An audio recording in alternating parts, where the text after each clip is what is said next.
Greetings, ladies and gentlemen, and welcome to our special United States Transhumanist Party Virtual Enlightenment Salon of November 29th, 2020.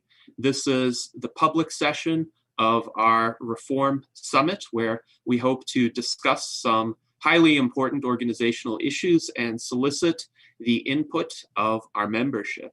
My name is Gennady Stolyarov II. I'm the chairman of the United States Transhumanist Party. And first, I would like to preface this discussion by mentioning that a closed executive session of the summit took place yesterday, November 28th, 2020, in 3 blocks where we discussed 3 distinct topics that I will introduce shortly. But first, I would like to introduce many of our guests today who were participants in that closed session. We have David Shoemaker, our Director of Applied Innovation. We have Art Ramon Garcia, our Director of Visual Art. We have Dan Elton, our Director of Scholarship. We have Pavel Ilin, our Secretary. Alexandria Black, our Director of Community Resilience. Charlie Kam, who is our Director of Marketing, also well known as our 2020 US presidential candidate.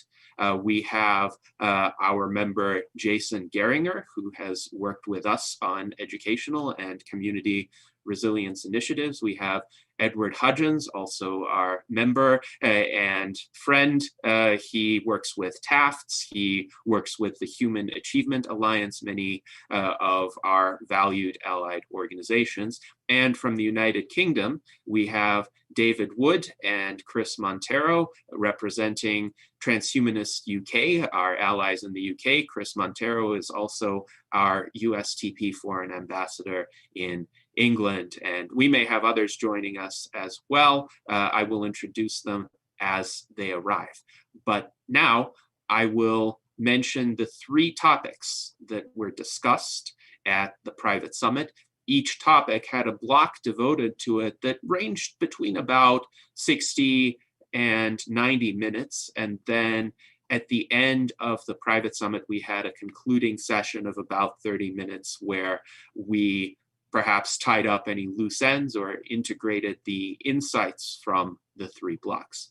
And the first block focused essentially on how we prevent troublemakers from having a deleterious impact on our organization, and more broadly speaking, how do we prevent entryism?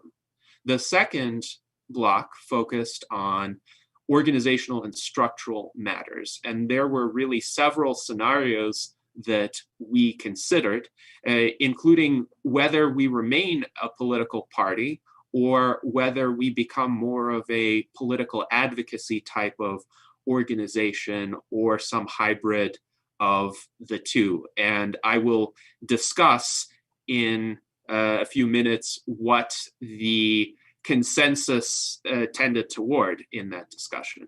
And the third subject of conversation was whether and to what extent going forward we would incorporate money into the operations of the US Transhumanist Party, or whether we should remain a non-monetary organization. And if we do choose to include money in some fashion, would it be on a smaller scale, or do we wait until we have a large donor person who would be able to fund the significant overhead that would come with an organization that handles large sums of money? So that's just the basic overview of what transpired. I think we should focus on one block at a time and solicit member input on this as well. So if you have any ideas or questions for us, please put them in the chat, and we will address them as the opportunity arises. But I'll give a brief introduction to block number 1. When we talk about dealing with troublemakers or dealing with entryism, we're not talking about the run-of-the-mill online troll, the person who just posts derisive comments or rants. We know how to deal with that person fairly readily. So if somebody really misbehaves on a social media group, we could block that person, we could ban that person. If we're generous, we could warn that person, or we could let that person proceed and have some intelligent, well-crafted response that actually allows our position to look quite strong by comparison. Now, the kind of individual that concerns us with regard to this type of entryism is a more sophisticated troublemaker. This is the kind of person who may insinuate themselves into the organization over a period of months, and in some respects prove to be a talented individual, a skilled individual, knowledgeable, though would have certain unstable aspects or changeable aspects to his or her personality. And it's possible that that kind of person may have ulterior motives. That kind of person may actually have an agenda that is very different from what the US Transhumanist Party values and what its goals are, and might just be seeking a platform for the furtherance of that agenda. And it could be that for a period of months, that person puts up a kind of collaborative front, but over time, it becomes apparent that what this person is aiming at is either to undermine or take over the organization. So hence the term entryism. So we discussed a variety of ways to deal with this kind of troublemaker. And again, the concern is how to prevent that kind of person from insinuating themselves into prominent positions. So leadership positions within the organization, candidate roles, so that we don't have a repeat of some of the tensions that occurred during the 2019 primary. And several promising approaches were discussed. One is to set up eligibility criteria for candidates that are more stringent than our eligibility criteria today, and that relate in certain ways to experience and longevity within the transhumanist movement, as well as lack of derogatory aspects in a person's background. So, of course, clearly lack of highly criminal behavior, but also lack of bad behavior online, lack of cyberbullying, cyber harassment, those kinds of activities. And I would be very curious from our members what you think some of those eligibility criteria should be. So please suggest them in the chat if you have ideas. We also discussed the possibility of an internal vetting process. So any candidate that applies to be a US Transhumanist Party primary candidate, or even any person who applies to be an officer, should have their background and qualifications discussed by the existing officers, and for there to be some sort of internal consideration process that they would need to pass before we even allow them to run.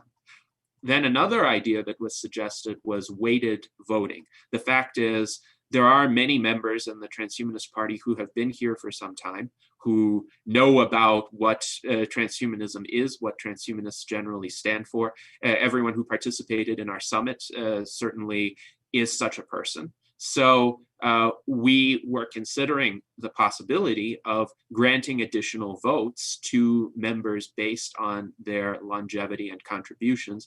Also, we discussed the possibility of creating educational modules for anybody to be able to take to learn about transhumanism, to learn about the USTP. And upon passing some or all of those educational modules, people could qualify for additional votes. Now, again, that's not a decision that has been made. It's an idea that has been floated, and we would be quite interested in feedback along these lines.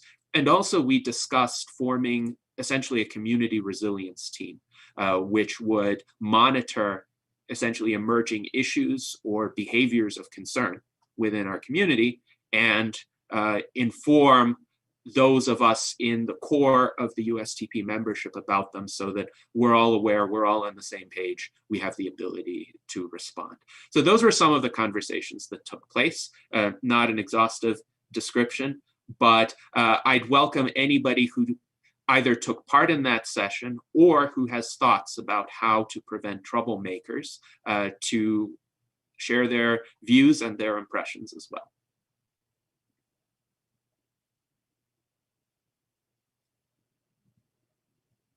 So let's see, who would like to start?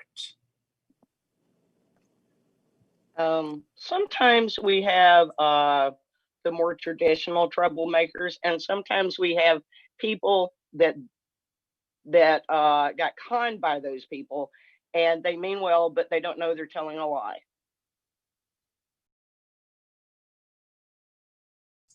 Yes, indeed. And it's worthwhile to note that sometimes we're all vulnerable to getting conned, so to speak.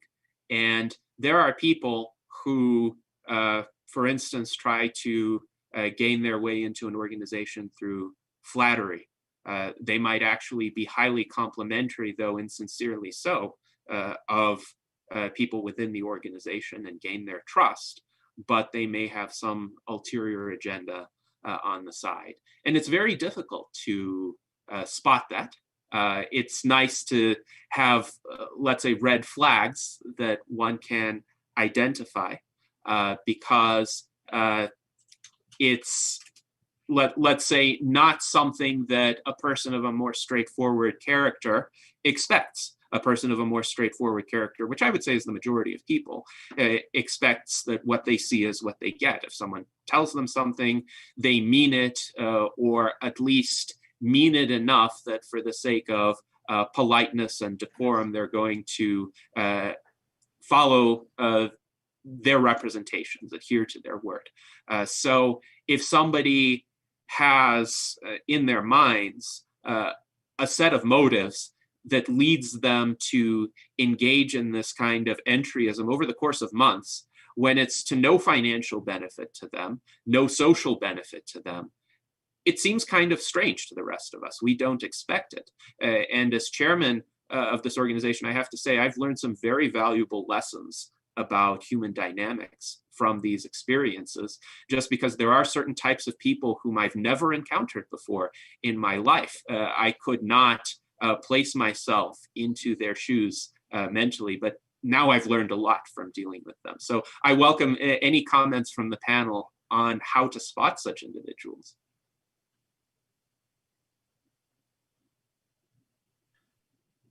Well, we could have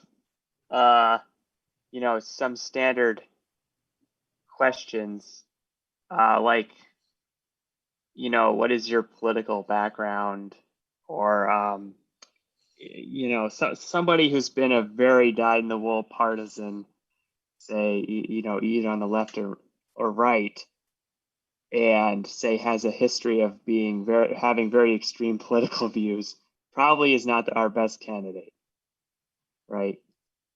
So maybe some vetting of what these people's history is, and also that would be applied uniformly across all the candidates. Would yes, be useful. Indeed. But isn't this as much about personality as about ideology? It's not so much what people have believed in the past. I mean, people have come from multiple backgrounds to here. It's what is their ability to control their own ego? What is their ability to compromise and collaborate? So I'm really pleased this subject's getting attention. I think it is very important that we think about the human sides of transhumanists as well as just our ideology and our technology.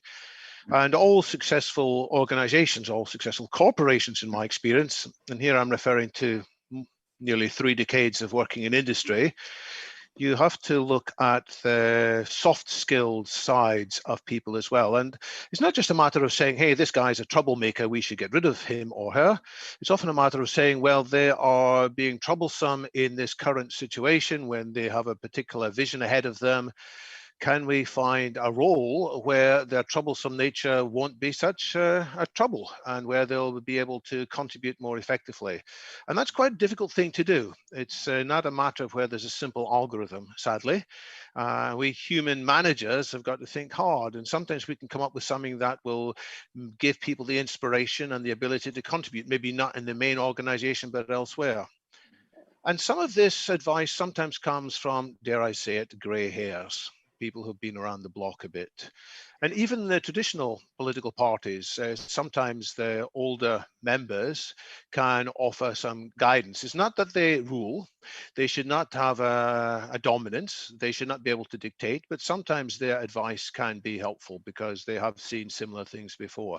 In Britain, in the Conservative Party, there's something called the 1922 Committee. It doesn't mean that people were born in 1922. I think that's just when this group of backbenchers started off, and they can often give advice, which may sometimes guide the Prime Minister and his inner circle in avoiding, ideally avoiding some of the human issues that we're talking about now. Yeah. David, very good points. I'm one of the, well, my hair's not gray, but my age is, so I put myself in that category. And I've worked literally for decades as a professional in politics. So, I have that sort of experience of seeing people who are, it's not just left and right, but I've seen people on the right who I can say, this person, I might agree with their tax policy, but my gosh, I don't want to have them over for tea, because of the kind of person they are. And maybe I see it more on the left, but okay, fine, but you see it across the spectrum. And so I think your point is well taken. The other thing I say is it's not so much a matter of, I consider myself to be a hardcore dyed-in-the-wool libertarian, but having said that, I consider myself practical. So in this group, I'm not trying to say everybody has to agree with me or else I'm going to run away. And I'm trying to say, okay, well, I'm here because I think we have commonality. And so, yes, we can disagree on this or that or the other, but let's take the things that we agree on and let's move ahead. And so one way to vet candidates, and I do think, Gennady, some kind of combination of not just we're going to have a vote and then that's going to do it, some sort of thing where the executive vets people, I think is a good idea. But one of the things is to see, well, when you talk to people, when you deal with people in the group, to see, if they really just are there because they want to hammer away on one thing and that's it, and they want everyone to agree with them, then obviously that's not someone who's going to be unifying. And if something is so disagreeable, well, then they go to another group. That's the way it is.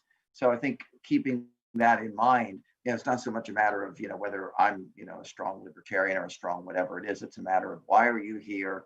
What's the advantage of being in a group like this? And ideally, it's because we at least agree on certain things, and working together, we can further that vision. And I assume that's what we want in a candidate, is someone who can go out and do that sort of thing.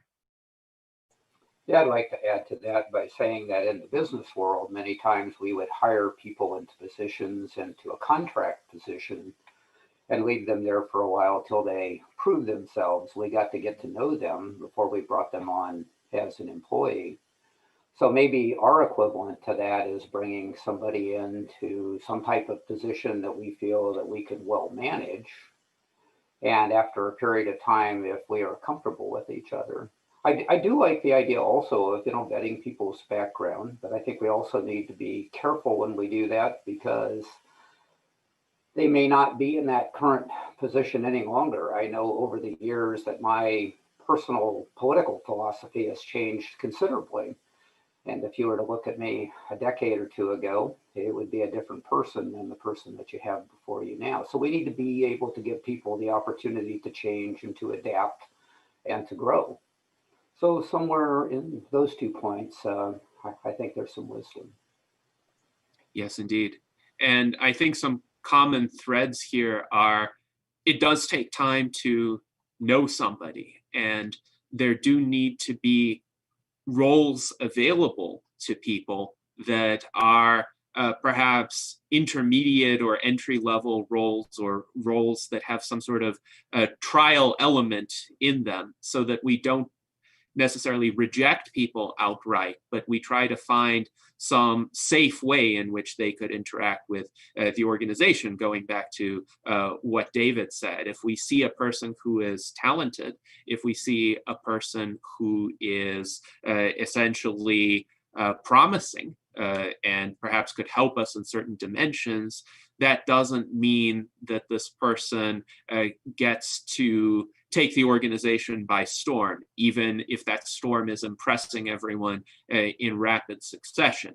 There could be a more gradual path to advancement that's open to people through education, through collaboration, through essentially gaining a kind of genuine trust rather than a superficial trust. And it's interesting too, because online, of course, when we interact with people, we see certain facets of them. And those facets may be palatable to us, but over time, as we continue to interact with people, we see other facets, and we have to ask ourselves, are those facets that we would welcome a continued collaboration with? So some sort of process that acknowledges this, and of course, pretty much all of our collaborations are online, especially during a pandemic, so we have to be in this mode. But how do we essentially structure this mode in a way that takes advantage of the best that humans have to offer and doesn't encourage the worst? So this has been a great discussion right now. Now, it's interesting, one of the commentators named Nicholas states, for one of our candidates, Daniel Twett, who gained over 3,400 votes in the Thousand Oaks, California City Council election, your numbers are nice, but still too small and too slow. We need shock and awe to find a faster position in American politics. And I have to say, as chairman, I had that temptation early on. I wanted to grow the organization quite rapidly.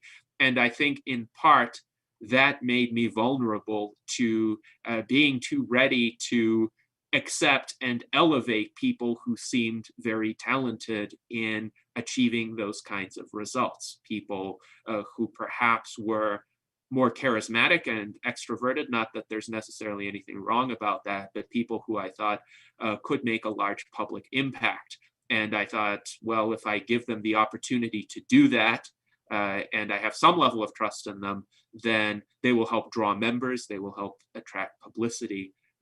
But in some cases, that has backfired. So I think we need to be very careful about how we balance growth and the integrity of the organization. I've realized there can be such a phenomenon as too rapid growth of a movement where the core values of that movement are insufficiently well communicated. Imagine if tomorrow 2 million people all of a sudden decided that they were transhumanists, and maybe they had good reason to do that. Maybe they came to understand that transhumanism is really about using science and technology to improve one's situation in life, to overcome limitations, and to some extent, everybody can be considered an implicit transhumanist these days. But what if they came to that recognition without any of the other insights that are part of the transhumanist movement? What if they still held conventional views about aging and death, like, oh, it would be nice to have bionic limbs, but I'll still die at 80, or something like that?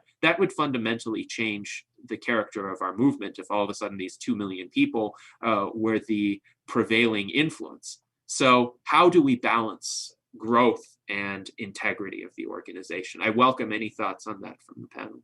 Well, Janata, can you hear me? Yes.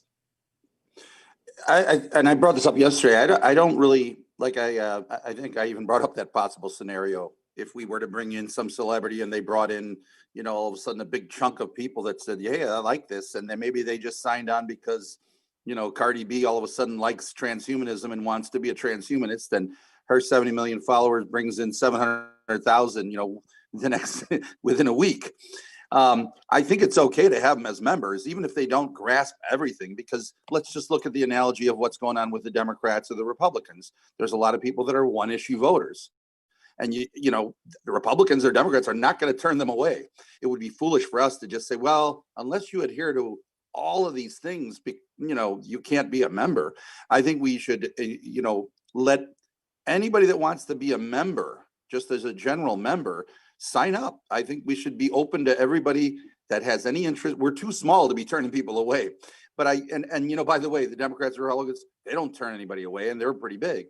But I think we should let everybody in as a member. But as far as, officers or candidates, that's where you have the vetting criteria. And that's where I think it would be where you can still, even if there's, if Cardi B or let's say anybody says, hey, I want to run for president and I want to be the nominee for the party. Well, no matter who it is, whether it's a regular member or it's a party, it's somebody big name like that, or it's one of us, then that's where we would have the weighted voting in a sense. But it would be because it would be with our 20 officers or however many we have that would say, okay, this particular person that wants to run has to, let's say, be interviewed by you, definitely, and then let's say 5 officers or 6 officers at minimum. And then at that point, then we can say, all right, without them in the room, we are going to decide, what did you think of that person? Is this person's, views right? Are their personalities right? Then we say that person could either be an officer or can be the nominee to run for the, as our for whatever office we want, for whatever public office, whether it's president or maybe Congress or something like that. But I think that's how we would set that up. And I would hate to see the idea that we, start restricting memberships, because that's going to really, then you just dampen the possibility of us growing in a way that would be big. I'm also a little bit, I have some angst about or issue with giving more votes per person because they've got more experience, and I think that's because it looks bad from the outside. If you're a member, you say, well, why does that person's vote count for more? But also in that same scenario, if 50,000 people signed up tomorrow, or 100,000 or whatever, which is our goal, we want to get millions of people, right? How many votes would a person have that would have any significance? If we had 1 million people sign up tomorrow, but we say, well, our officers know more, so each one gets what, 20 votes, 100 votes? Like, at what point does it become ridiculous? Because that's kind of the problem that happened, as I saw it, with the Democratic primaries, where Bernie Sanders ran against Hillary, and all the super delegates who were allotted more voting power, she just, because she knew them, which was a kind of a political nepotism, they just started saying, well, okay, well, I'm with her. And then all of a sudden, before the primary even started, she was way ahead, which that was totally unfair, in my opinion. And this also kind of reflects a little bit of the nonsense that's going on with the electoral college. I mean, when you have votes, for example, in the United States here, we have, votes that where you have states that are getting way more power and representation, and then you have a person that wins the office that doesn't have the popular vote. That, we've had that happen twice now, with regard to a popular vote, and not the person who wins doesn't have the popular vote, that as was obviously the case with Trump. So those are things that I consider when I'm thinking about this, and I would like to hope that we can kind of come to that place where we can let as many people as we can, and because that's kind of was my goal when I was running. I was hoping to get endorsements of celebrities and bring a lot of their people in. And even if they don't know everything at first, once they're, in, and somebody like Cardi says, yeah, these are good guys, they'll start paying attention. And that's where you slowly bring them in. So we don't have to get them all perfectly qualified at once. I think it's good to just get them in for whatever one issue it might be that gets them on board, even if it's just because they like their celebrity. Yeah. I'm going to have to leave fairly soon. So let me just make a couple of points. I think Charlie's point, as one of the people who actually voted for you, Charlie, by the way, I sent in my photo of the ballot. Yeah, there's all 75 of us or 100 of us. I don't know how many there were, but anyway. But I mean, I agree. I mean, I was not a Hillary supporter or a Bernie supporter, even less, but I agree the optics were terrible about we have the super delegates and the establishment has everything lined up. And so some sort of a vetting process that's different from weighted voting, I think is a good idea. And there were a lot of great discussions we had yesterday about how to put that together.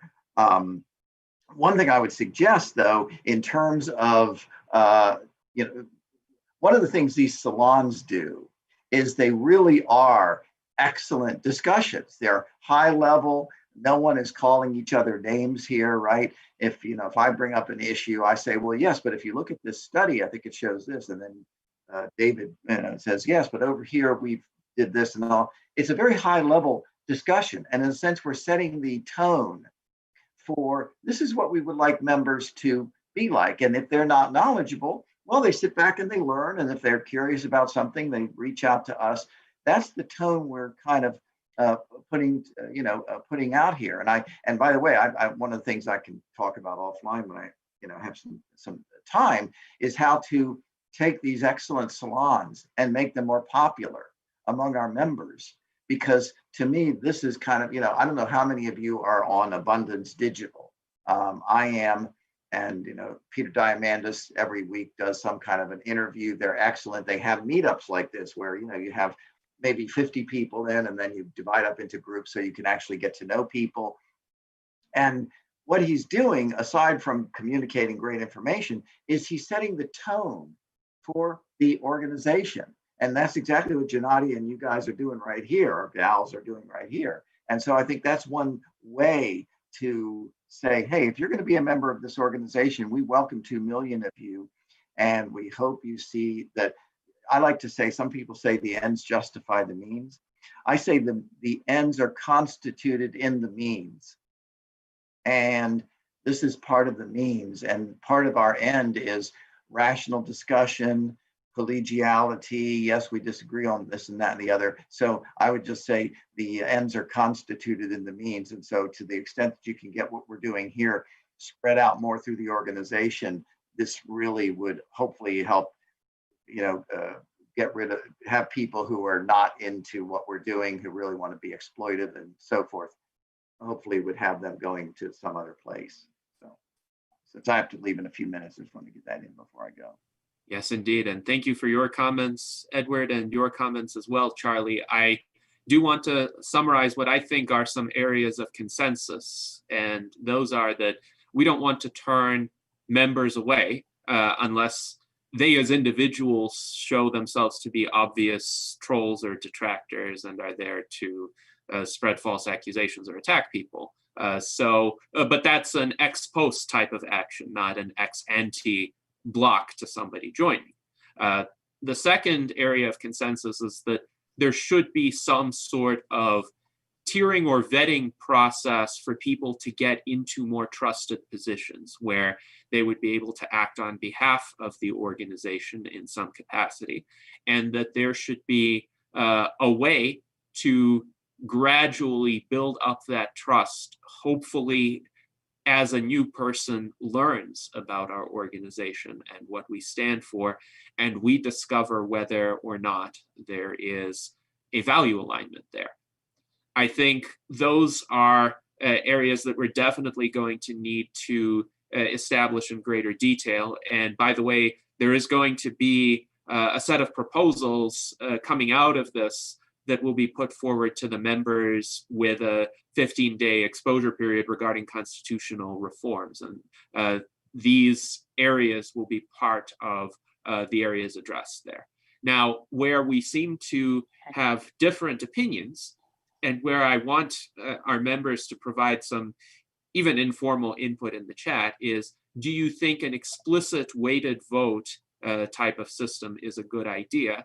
Or do you think any sorts of tiering, vetting, etc., additional influence given to more experienced or trusted members should be done just through process rather than a specific allocation of votes? So that is the question where I would really be interested in the members' input here, because that will determine whether we even propose a weighted vote system or whether we propose something else in its stead.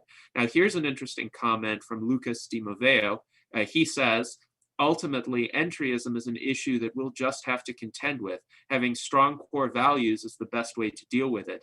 Creating institutional roadblocks to input creates future roadblocks that may stifle further needed change. So very insightful remark, Lucas. Does anyone else want to comment on that? I wanted to back up to something else. I think that one thing I like about our officer camp is we basically want the same outcomes, but we come from such a diversity of political backgrounds.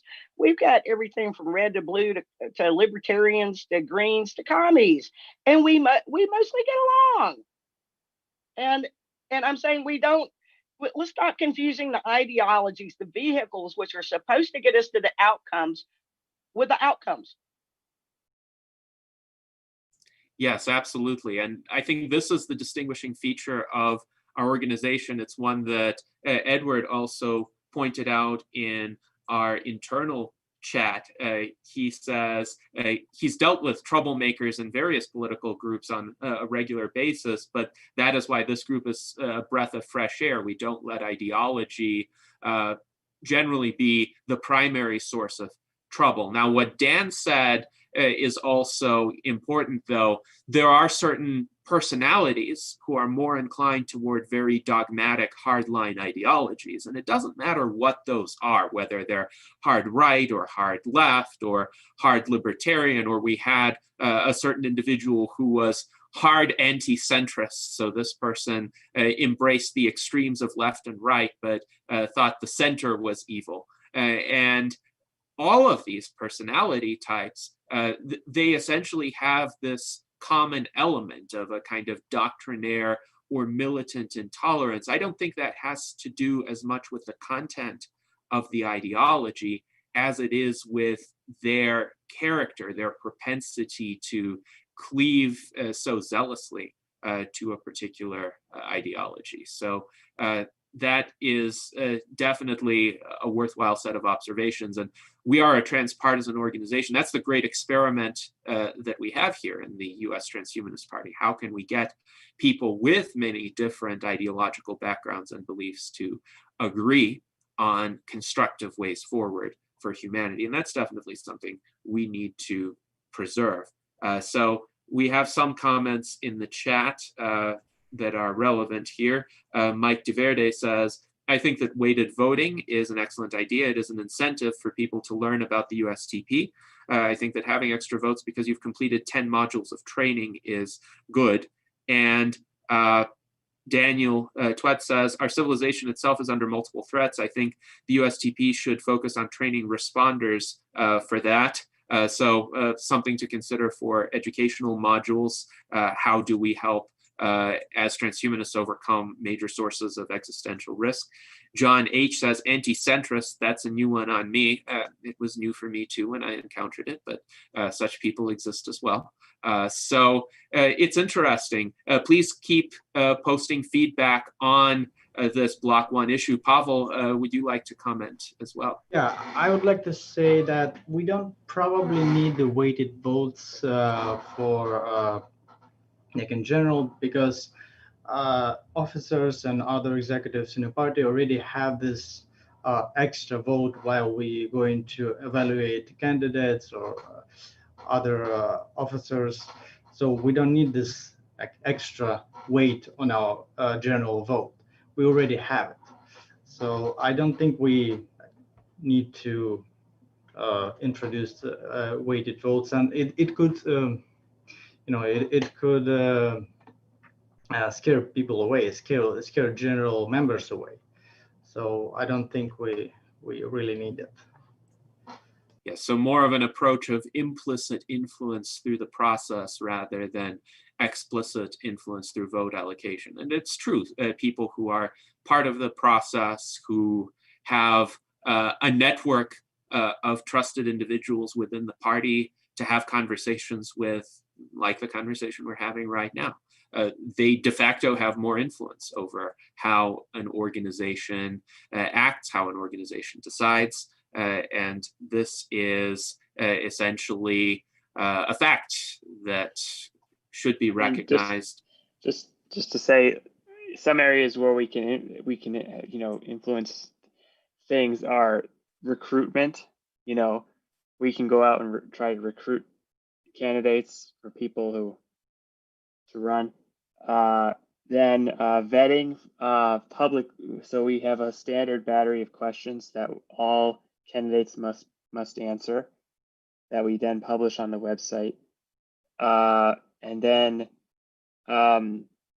perhaps if we have concerns, perhaps we could do, references,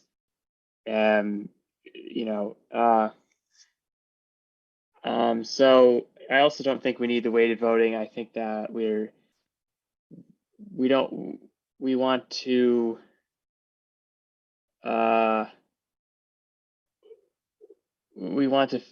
weighted voting sort of disenfranchises the membership. So, and we want to stay on, so I don't think we need it either. I agree about not needing the weighted voting, but maybe from a little bit different perspective. We've been talking about keeping troublemakers out, which is very important. But I think we also need to be careful of our own status quo bias so that we just don't keep replicating what we currently have and that we aren't open for the rapidly changing future that's coming on us. So that's another side to look at. Yeah, and just one of the points I made in the private session was the best way we can avoid the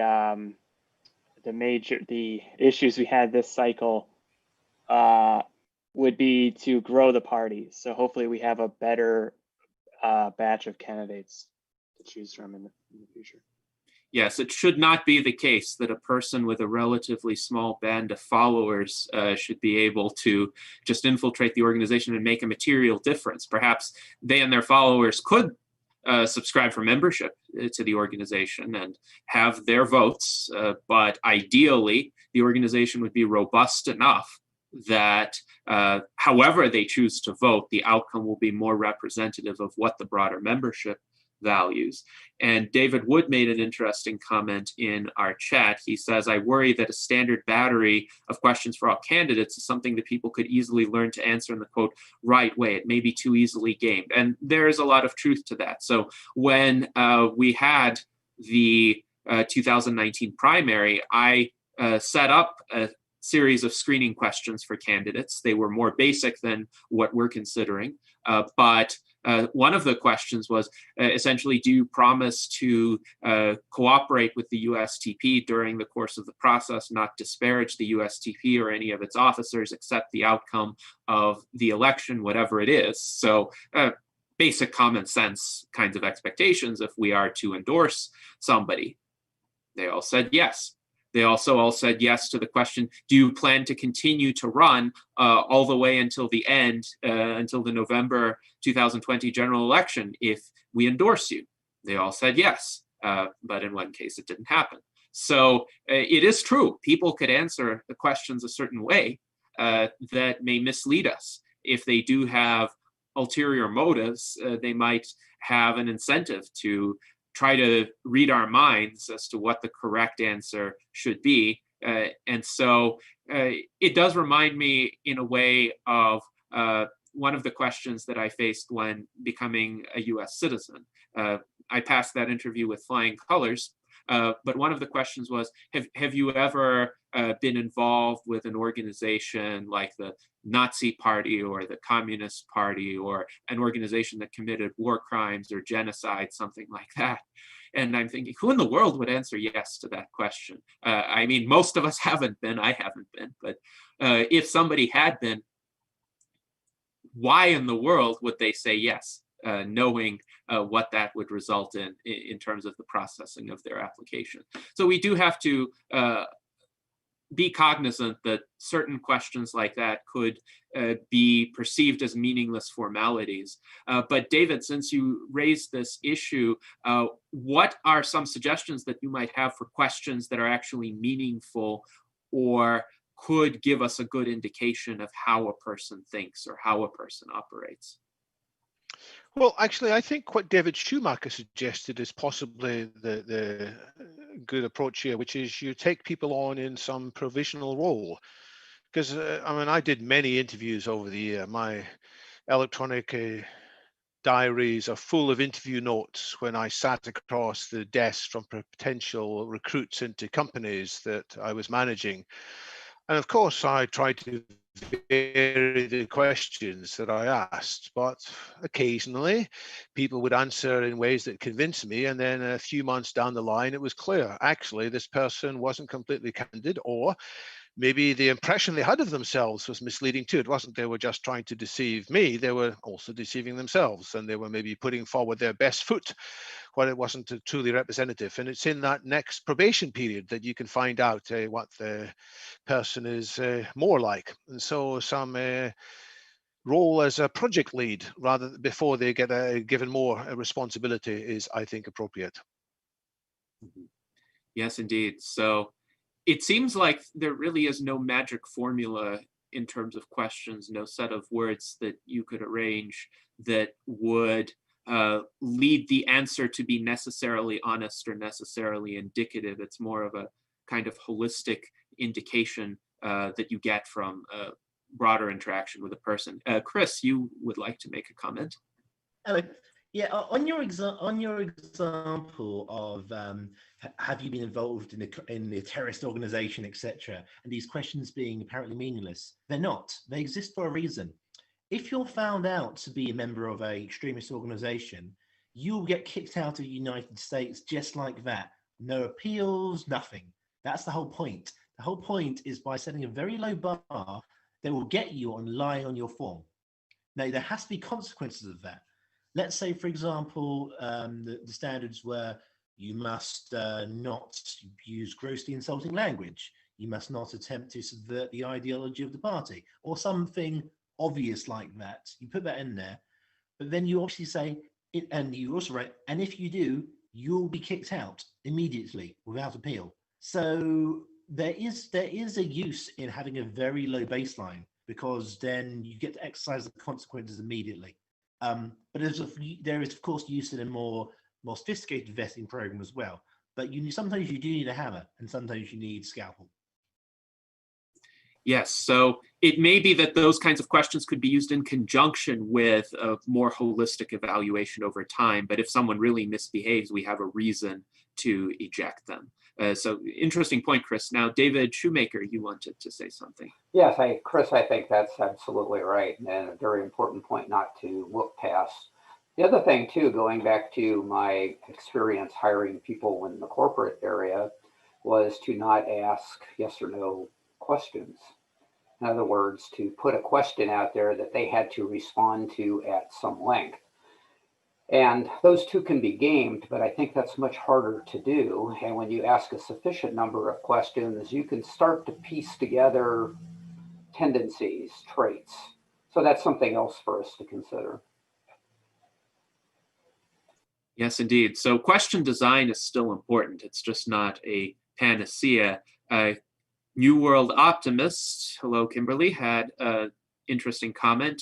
She says, there are very sophisticated questionnaires that are designed to check for various types of deception. So interesting that she has experience with those, and I would appreciate some references as well, just for future consideration. This may become useful going forward. Now we have a comment in the internal chat from Alexandria Black. She says, so much damage is done because people can believe their own lies. How can we test for a tendency to self-deceive? Can we even do that? Or is self-deception by definition so thoroughly ingrained that if people believe themselves, of course, we're going to believe them? Well, I just want to say, supposedly the MMPI, which someone mentioned during the private session, that has like trick questions in it, or something like that, which would detect if someone is trying to lie on it. But I think it's really hard to that is a psychological inventory with like 500 or 1,000 multiple choice questions, and I think it would look kind of weird if we were giving that to all of our candidates. It would look a little bit Orwellian or something. I don't know.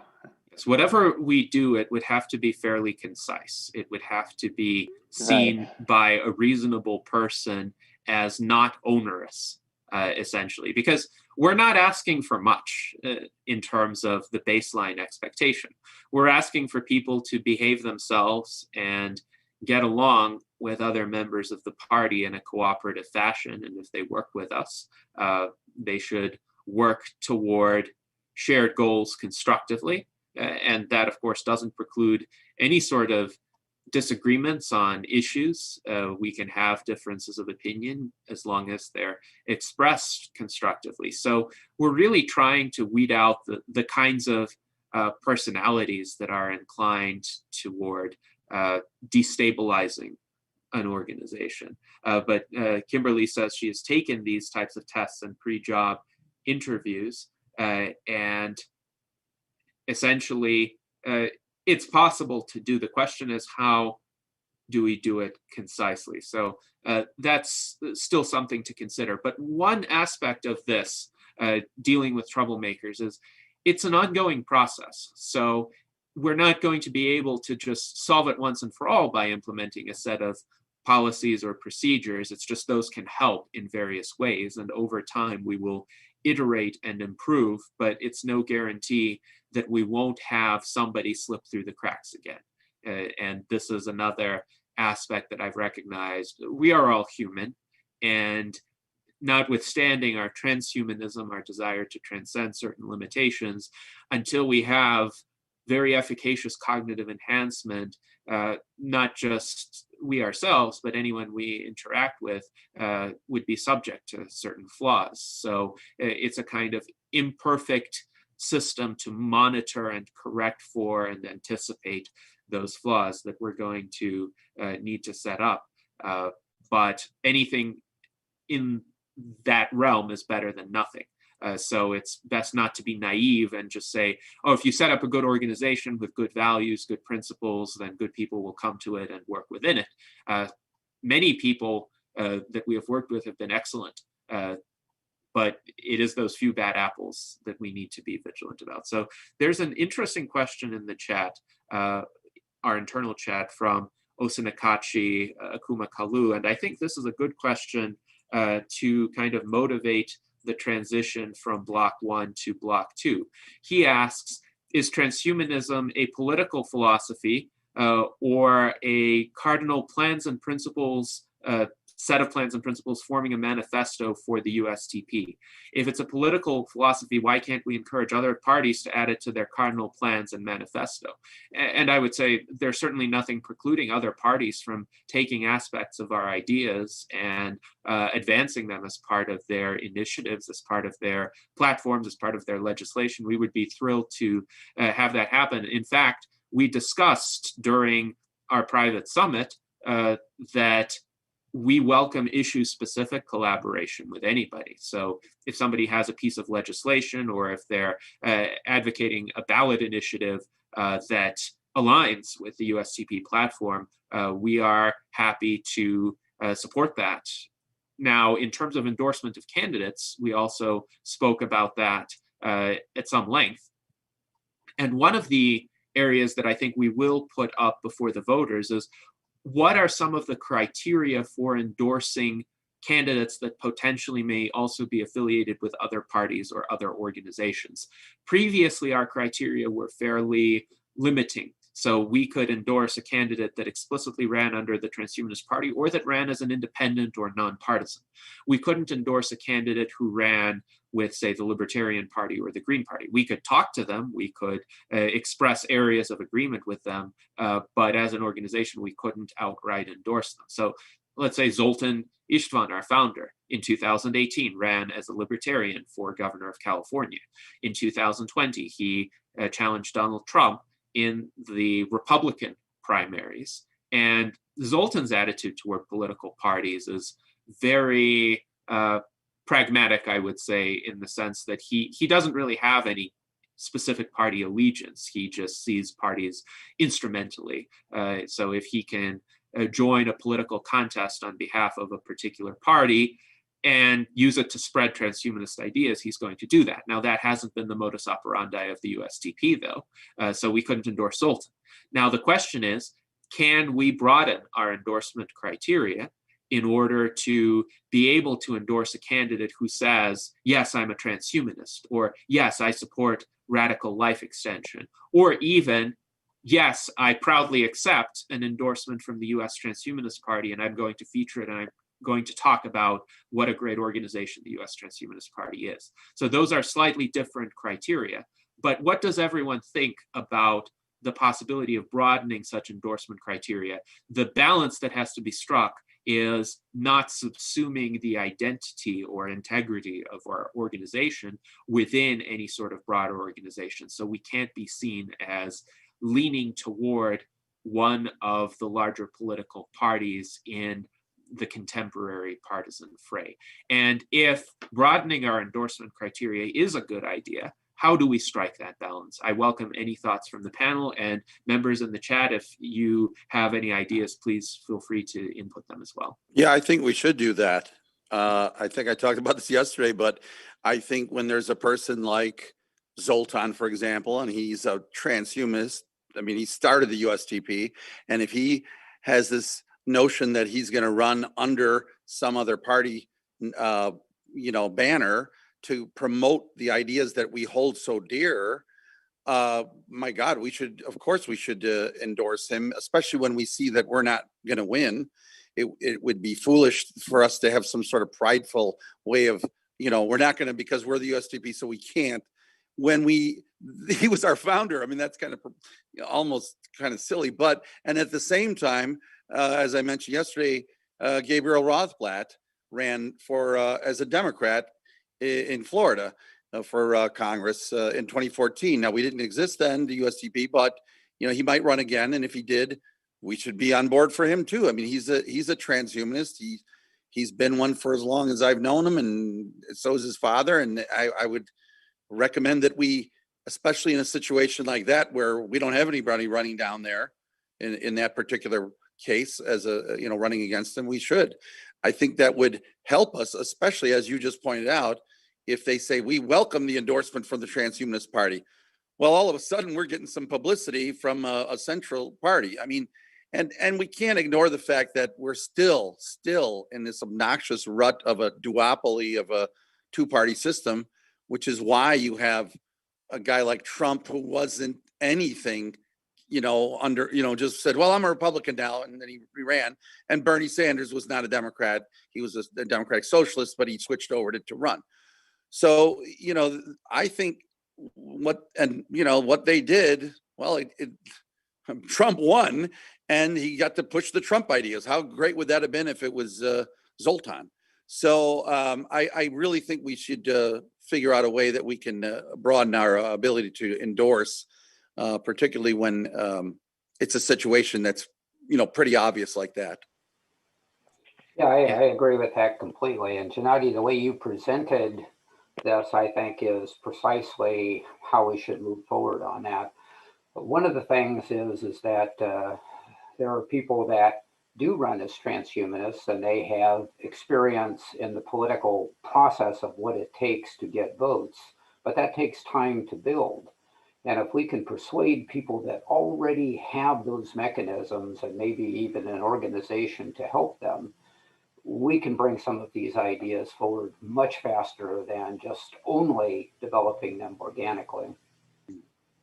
And those are valid points. Now, I would be interested in thoughts of how do we prevent the established players within these larger political organizations, the professional politicians who primarily care about getting elected and don't care about ideas, or the lobbyists who have very vested interests and sometimes they cleave to one major party or another, from essentially taking these idealistic relative newcomers and saying, well, we see you like science and technology, maybe we can help you with that, but you have to play ball with us on all of these other issues. And some of them might be wedge social issues, and others might be more just contributing to the party machine. So maybe this person who joins the Democratic Party or joins the Republican Party, initially their motive is, I want to change things for the better. I want to introduce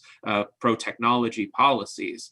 But there are established interests in both parties who will resist that, who will say, well, we have certain interests in the status quo. And while we might give a little bit on some incremental reforms, we're going to expect that you fall into line and not talk about these outlandish things like radical life extension or artificial intelligence or existential risk, because that will turn off our base. We want our base to be comfortable with you. So if you're a Republican, start wearing a cowboy hat and talking about God. If you're a Democrat, start talking about social justice rather than transhumanism. And where will that put the kinds of people whom we actually want to endorse, who may feel pressured to, quote, play ball with these much more powerful, more established interests? Well, I would say the answer to that, at least in part, is to remember that the ball is in our court and to not become seduced by something that looks really, really good, but to take into account. Maybe we even need something, within the party to the USTP to help us sort that out. Like here in Arizona, there would be people that I would like to approach and try to work with. But I think I would also like a sanity check among people from other states in the U.S. Transhumanist Party and the national organization to get a realistic idea, and then maybe even spot checks as we move along. It started out this way, and it's this way now. Fellow USTP officers, members, what do you think? Should we continue with this? In part, anyway. Yes, indeed. So again, some sort of vetting process, some sort of process of continual feedback and reflection and reassessment. And it's interesting too, we have some interesting comments in the chat. Chris Montero says, endorsements of other party candidates / candidates should be separate levels. So perhaps he means other party candidates versus our own. Conceivably, we could have had positions in 2019, 2020, where we would have said, well, in the Republican primary, we really want Zoltan to win. In the Democratic primary, we really want Andrew Yang to win. But as our presidential nominee, we have Charlie Kam, and obviously we want him to win in the general election. One of my reservations with endorsing Andrew Yang or Zoltan in 2020 was I knew that they were going to drop out at some point. And with Andrew Yang, of course, he ended up endorsing Joe Biden, and I didn't want to carry the risk of having the USTP as an organization be perceived as a kind of feeder organization into support for Joe Biden, or for Donald Trump for that matter. Of course, we know Zoltan did not endorse Donald Trump after he did not win the Republican primary, so that would have been a safer endorsement to make. But is there some way to qualify or contextualize an endorsement that would say, look, while you're running in the Republican primary or the Democratic primary, we think you're the best choice among the available options. If you drop out, if you endorse somebody else, we're not going to automatically follow suit. So that looks like an idea that is getting some agreement in our panel as well as in the chat. Yeah, I think we should be very clear with communications with candidates from other parties, and we should be clear that what we stand for, transhumanism, life extension, and all the ideas we stand for, and we will not be involved in their party specific issues. So, yeah. Just be clear about the terms of the endorsement, and that's it. Yes. So clear communication once again. And Alexandria says we want to keep a big tent, but such diversity means that outsiders will just focus on what they consider unpalatable people. So are you suggesting that perhaps if we are too open in our admission criteria, some people in the more established political organizations might point to a few individuals who are perhaps eccentric or troublemakers in their view, and they'll say, so this is what transhumanists are like. Why do we want to have anything to do with these people? Right. And how do we get them to see the larger consensus and not the fringe, and focus on the fringe? Yes. Oh, and another thing I wanted to bring up: if we focus on just a couple of personality types to avoid, and the narcissistic and borderline personality disorders, we will avoid a lot of these troublemakers. Now, we have some people in the autism spectrum and the Aspie spectrum, which can be very valuable people, but they have their days. They do. Okay. Yes, and it is really worthwhile to consider that not everyone we interact with is necessarily going to be mentally balanced, let's say, and there are, in some cases, well-known types of conditions that people might even admit to having that may be obstacles to constructive collaboration. So it may be worthwhile to consider what those are. And I agree, not every person who's not neurotypical is undesirable to interact with. There are many people who are completely harmless. They may just be, say, savants. Savants may lack certain kinds of social skills, but they may be really good at analytical skills, for example. And we want such people in our organization. We want to find a place for them. What we don't want are people whose mental issues lead them to lash out destructively against others. And I would say that that's not a situation that's just unique to the U.S. Transhumanist Party. You know, if you talk to Democrats, Republicans, Libertarians, Greens, they all have their eccentrics as well. So I point that out when I talk to people about transhumanism, and they say, yeah, but what about this? Transhumanists believe such and such. And I go, well, I don't, but I don't hold that against them, because, and then bring them back to the core issues, because we do all agree on these things. Do you then, in fact, agree with any of our core values? So I think bringing them back to what's important to us is perhaps a good tactic for handling that. Mm-hmm. Not being overly concerned that someone's other behavior might impact us negatively, because everyone, all the different political parties have that. Yes, indeed. I think as long as we have a robust mechanism for accurately representing what the USTP stands for, so that the USTP's voice is heard more loudly than that of any, let's say, poorly behaved members or weirdly behaving members in the eyes of the general public. David Wood says, might the USTP in a future election give statements of support for more than one person in other parties, e.g. 2 or 3 of the candidates for the Republican nomination and 2 or 3 for the Democratic nomination? And that's interesting to consider. So clearly candidates exist on a spectrum. Other parties' candidates exist on a spectrum of desirability from our standpoint. There are certain candidates whom we think, well, we don't completely agree with this person, but they are more desirable than some other candidate who is just absolutely atrocious. So let's say somebody ran on a platform to ban longevity research. Clearly that would be the very worst candidate from our standpoint. On the other hand, a candidate, if that person's opponent is just more of a conventional centrist, and he says, well, yes, we should fund some medical research, but there are a lot of other priorities that I have ahead of that. Still, I'm not going to ban longevity research. We could probably say, well, look, you really should elect that candidate over the other one if that is the choice before the voters right now. So it's an interesting possibility to think on.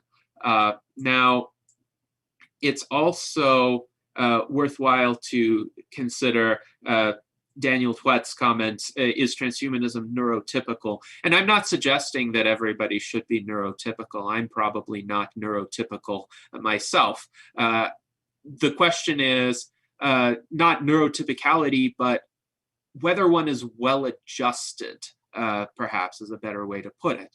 So somebody who's not neurotypical can function well in day-to-day life, can, with or without support, behave reasonably, productively, in a way that doesn't antagonize or harm other people. And there are others who, for whatever reason, can't or do not want to do that. And that, I think, is where we should draw the line. So somebody who's just quaint or eccentric, by all means, let's welcome them and collaborate with them. But somebody who sees everyone as an enemy, or somebody who enjoys wreaking havoc, that's the kind of person whom we should avoid. And that's a fraction of people who aren't neurotypical. That's, I would say, not even the majority or a significant minority of such people. But let's say statistically, if it's 1 out of 1,000 people in the world, with an organization that's large and growing, we're going to be more likely to encounter them. And furthermore, I was told during the private summit that as we grow, this is going to become a more salient problem rather than a less salient one. So perhaps the implication of that advice is be prepared, because we do have to keep dealing with that. Daniel Twet puts in the chat, plays well with others, or adjusto-typical. Perhaps closer to the truth. People should be able to have certain differences with the broader society. I'm not against nonconformists. I think nonconformists sometimes push civilization forward in many respects. It's a question of, can you be a constructive nonconformist? Are you a rebel with a cause or a rebel without a cause?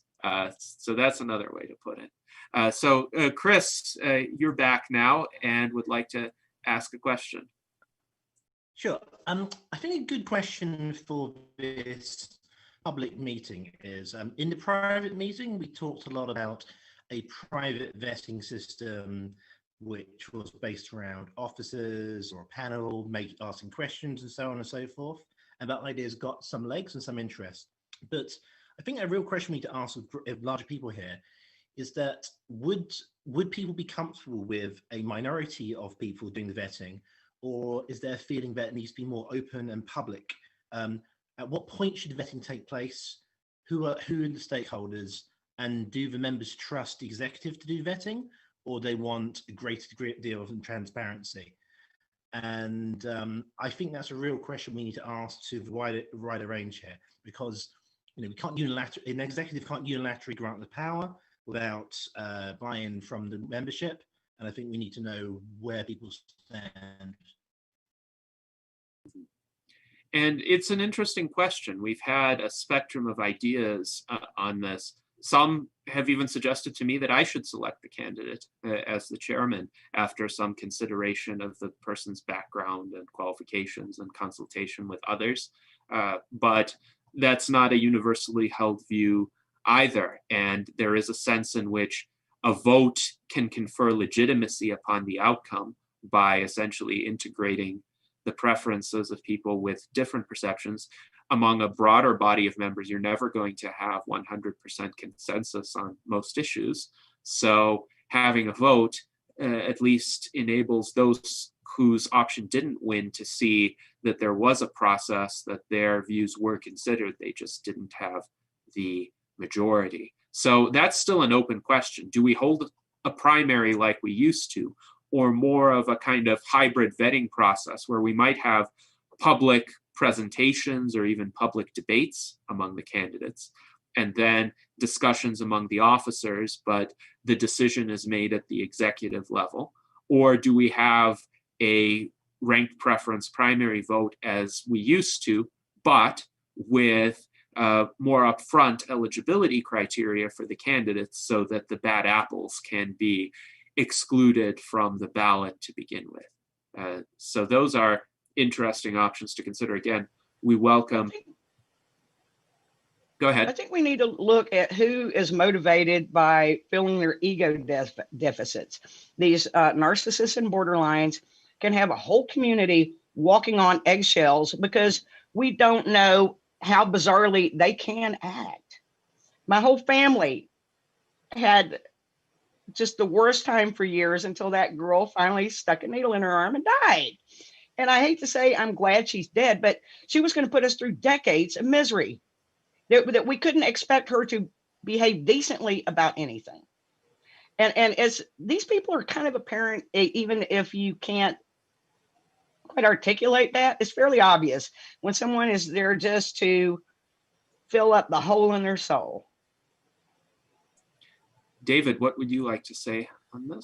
Back to your idea about how we bring forth, whether we candidates, whether we do that through the process like we did this last time around, or some hybrid as you talked about. And it reminded me of owning stock. I get to vote for corporate officers, and I have a few votes here and there, certainly not enough to probably sway an opinion, but some of the mechanics of that and the fact that there has been research for the different officer slates that are out there or different programs that they want to put forward, and they'll put out what the board of directors of the company recommends on these different things. Now, I'm not in any way inclined to go along with their recommendation, but I may give that recommendation weight based on the confidence that I have in the board. And there might be some kind of parallel there for the Transhumanist Party. So essentially more of an advisory recommendation from the USTP officers rather than a binding decision, but the voters could consider that. Interesting idea, and I'll definitely take that into consideration. Now, David Wood, I would like to go to you for a question that pertains to the discussion we had in Block 2.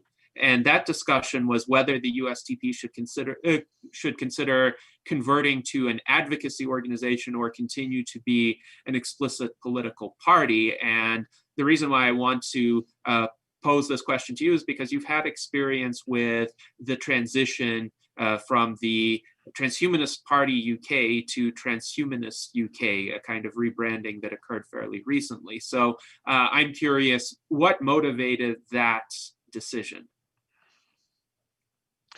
A couple of points. First, it's very clear that politics is incredibly important to transhumanism. So the fact that the word party is no longer in the name of the organization shouldn't be interpreted as a lack of interest in politics. On the contrary, you know, politics may be the most dangerous thing that humanity's ever invented, more dangerous than nuclear weapons, more dangerous than antisocial social media, more dangerous than bioterrorism, because with politics, people can be marshaled together and collectively do terrible things. The biggest threat to some of the goals of transhumanism, like extension, is that politics will get in the way. So absolutely, involvement in politics is key. But it is so hard for people to vote for a minority party. And in the UK, our experiments, such as they were, received very few votes. And why? It's because people are afraid that if they vote for us, unintentionally, they will let in a party that they really hate. So rather than letting the party in that they really hate, they think, well, I'd better vote for these other guys over there because they're not so bad. So it's because of a lack of transferable vote.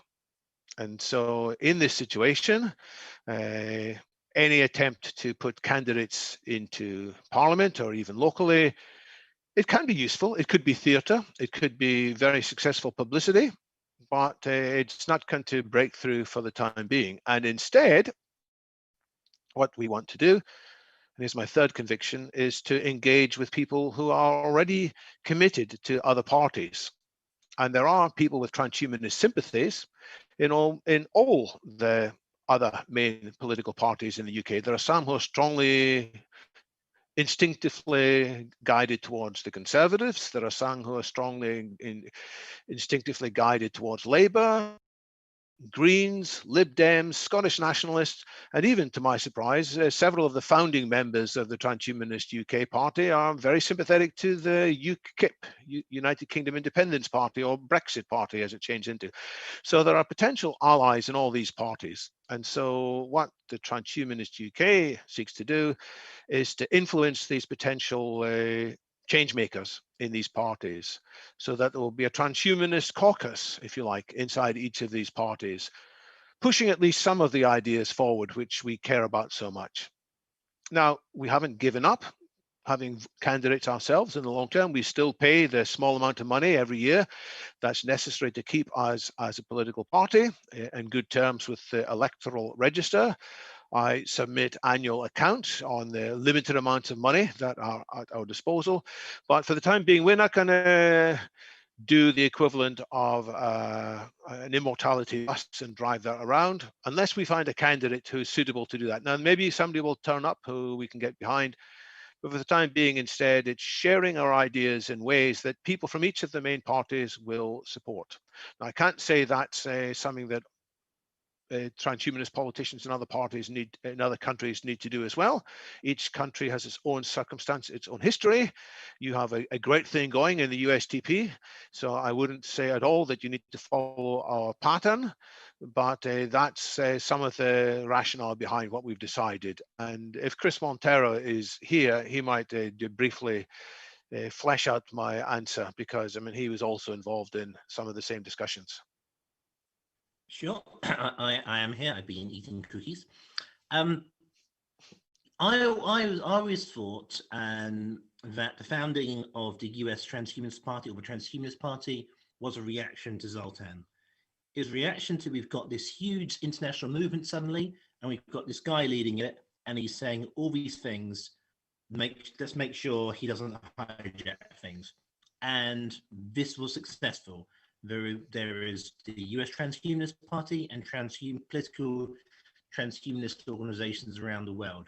There is also something very rare in transhumanism, transhumanists who are organized, talking to each other, doing projects, agreeing things, agreeing to disagree on things, and building a policy platform. And this did not exist before Zoltan and before the reacting parties followed. This is a great thing. We need to keep doing this, and this is the greatest asset the movement has. But does that movement need to be focused around a political party which contests elections and electioneering, or does it need to take the energy around a movement of like-minded individuals who want to further transhumanist goals in an organized? That is something we can now ask ourselves. Now we have this momentum, and make sure we're not, spending energy on goals which are no longer relevant. That's why, moving to a lobby and advocacy organization seems a natural move for the UK. And personally, I'd recommend this in the US, branding questions aside, or maybe adjust focus a bit. Yes, thank you to both David and Chris for your overviews. And I will say we floated 4 distinct possibilities in Block 2 of our summit regarding what the future of the USTP would be. And this was under the proviso that the name would not change. So if the US Transhumanist Party changed to an advocacy organization, we would transform party into an acronym. So the 4 possibilities were: 1, the status quo, where we stay a political party; 2, conversion to a policy advocacy organization with party becoming an acronym; 3, remaining the US Transhumanist Party, but forming an apolitical affiliate, which tentatively would be called the Transhuman Club; and 4 would be what I call the silent pivot, which is actually what Transhumanist UK seems to have done. And that is to have remained a political party. As David pointed out, they even continue to file the paperwork, but de facto, they're going to focus more on influencing politicians and other parties, influencing policy. So they'll continue to stay active in politics, but just de-emphasize fielding candidates for the foreseeable future.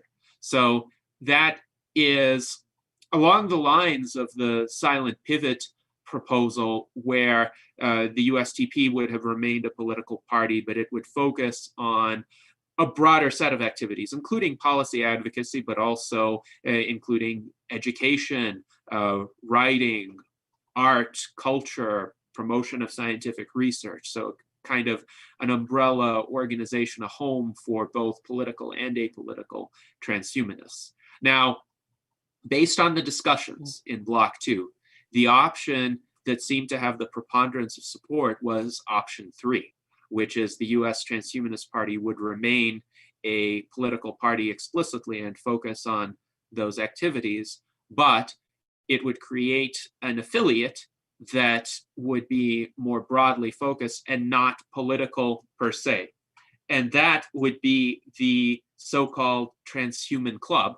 And now the reason why it's the Transhuman Club is because I have a domain that a fellow transhumanist gifted to me about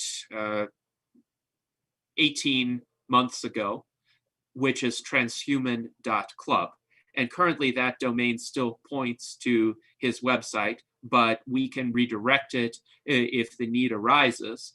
The next steps, I think, would be to form a working group on what the Transhuman Club would entail, how it would be structured, what activities it would engage in, what similarities and differences would exist between that and the USTP. And Chris, you joked in our private chat that you assume a Transhuman Club would be friends with a sentient sword, a different use of the term club there. But we were thinking of a club as a kind of welcoming, less formal type of organization. So again, we wouldn't have membership dues, just like we don't have membership dues in the USTP. But there are contexts in which presenting oneself as a representative of the Transhuman Club could be more palatable to people than speaking on behalf of a political party. For instance, if one were giving an educational presentation to a group of students in school, probably fewer teachers or administrators would allow one in if one just said, I represent a political party, I want to talk to you about the ideas of that party. But if you say, I represent the Transhuman Club and I'm here to talk to you about science and technology and the promises of science and technology for the future, maybe teach you a few skills, then that could be an opening for a conversation. And the general principle would be, one doesn't have to be a member of the USTP in order to be a member of the Transhuman Club. So one can just join the Transhuman Club, but anybody who is a member of the USTP also automatically becomes a member of the Transhuman Club. So the Transhuman Club would again be a bigger community of both political and non-political transhumanists that focus on shared non-political goals. And that seems to be where the majority of the private summit attendees are leaning. Alexandria, would you like to speak on this? I like to draw the distinction between the producers of transhumanism, not only political philosophy and all the consensus we've got so far, and the projects we do, and the consumers of transhumanism, which more belong in the club, like these other kin people I linked you guys to. It's like I don't want those people to be seen as the leaders of transhumanism with all their fashion and I'm a new gender now, or whatever the hundredth gender it is. But I'm just saying that can be a dividing issue if it looks like these people are leading us when they just want to do body mods. Done. Yes, it's interesting sometimes when one looks up transhumanism, especially on image aggregation types of social media sites like Instagram, one sees some just fairly bizarre body modifications, but I question whether that really is or speaks to the essence of what transhumanism is. Sure, we support morphological freedom, we support people's ability to make those choices, but the fact is most of those modifications, they're not functional upgrades. They don't give people the opportunity to run faster, jump higher, have more durable skeletons, live longer, live healthier. That's what transhumanists really focus on. And for instance, if I were to get a body modification, I would never get a non-functional one. I would only get one if it either solved a problem or expanded my abilities in some meaningful way. And I think that's where most people would fall somewhere in the spectrum of either being cautious about body modifications, but open to them if there's a medical need, or being open to elective functional augmentations. The otherkin, the body artists, etc., they're more of a fringe, but still, if they want to have a role in our community, we shouldn't turn them away.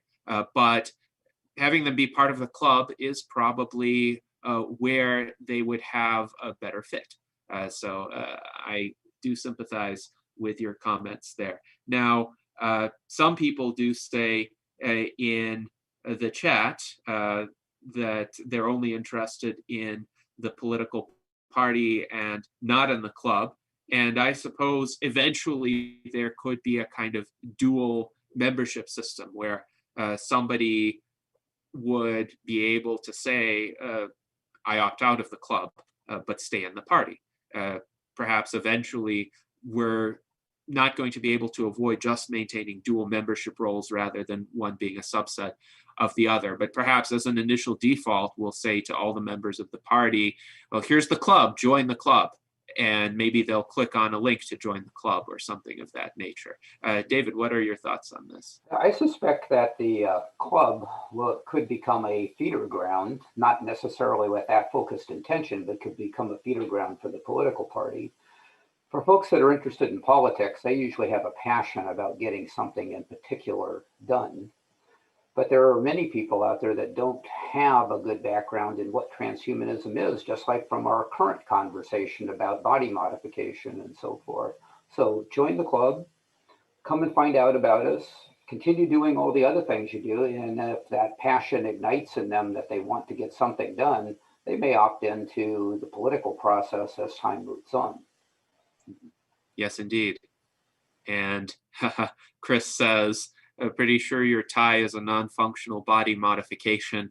Well, clothing, of course, has been a type of, you could say, implicitly transhumanist technology for a long time. But my personal view, and this has nothing to do with any official transhumanist position, is I like modularity. So I like to be able to wear an orange tie one day, a yellow tie a different day, a bow tie on another day. So it would be very strange if I were to permanently affix a tie to my organism. That would actually limit me. And that's the reason why I don't pursue any kinds of permanent solely aesthetic body modifications. I just see much greater flexibility with clothing.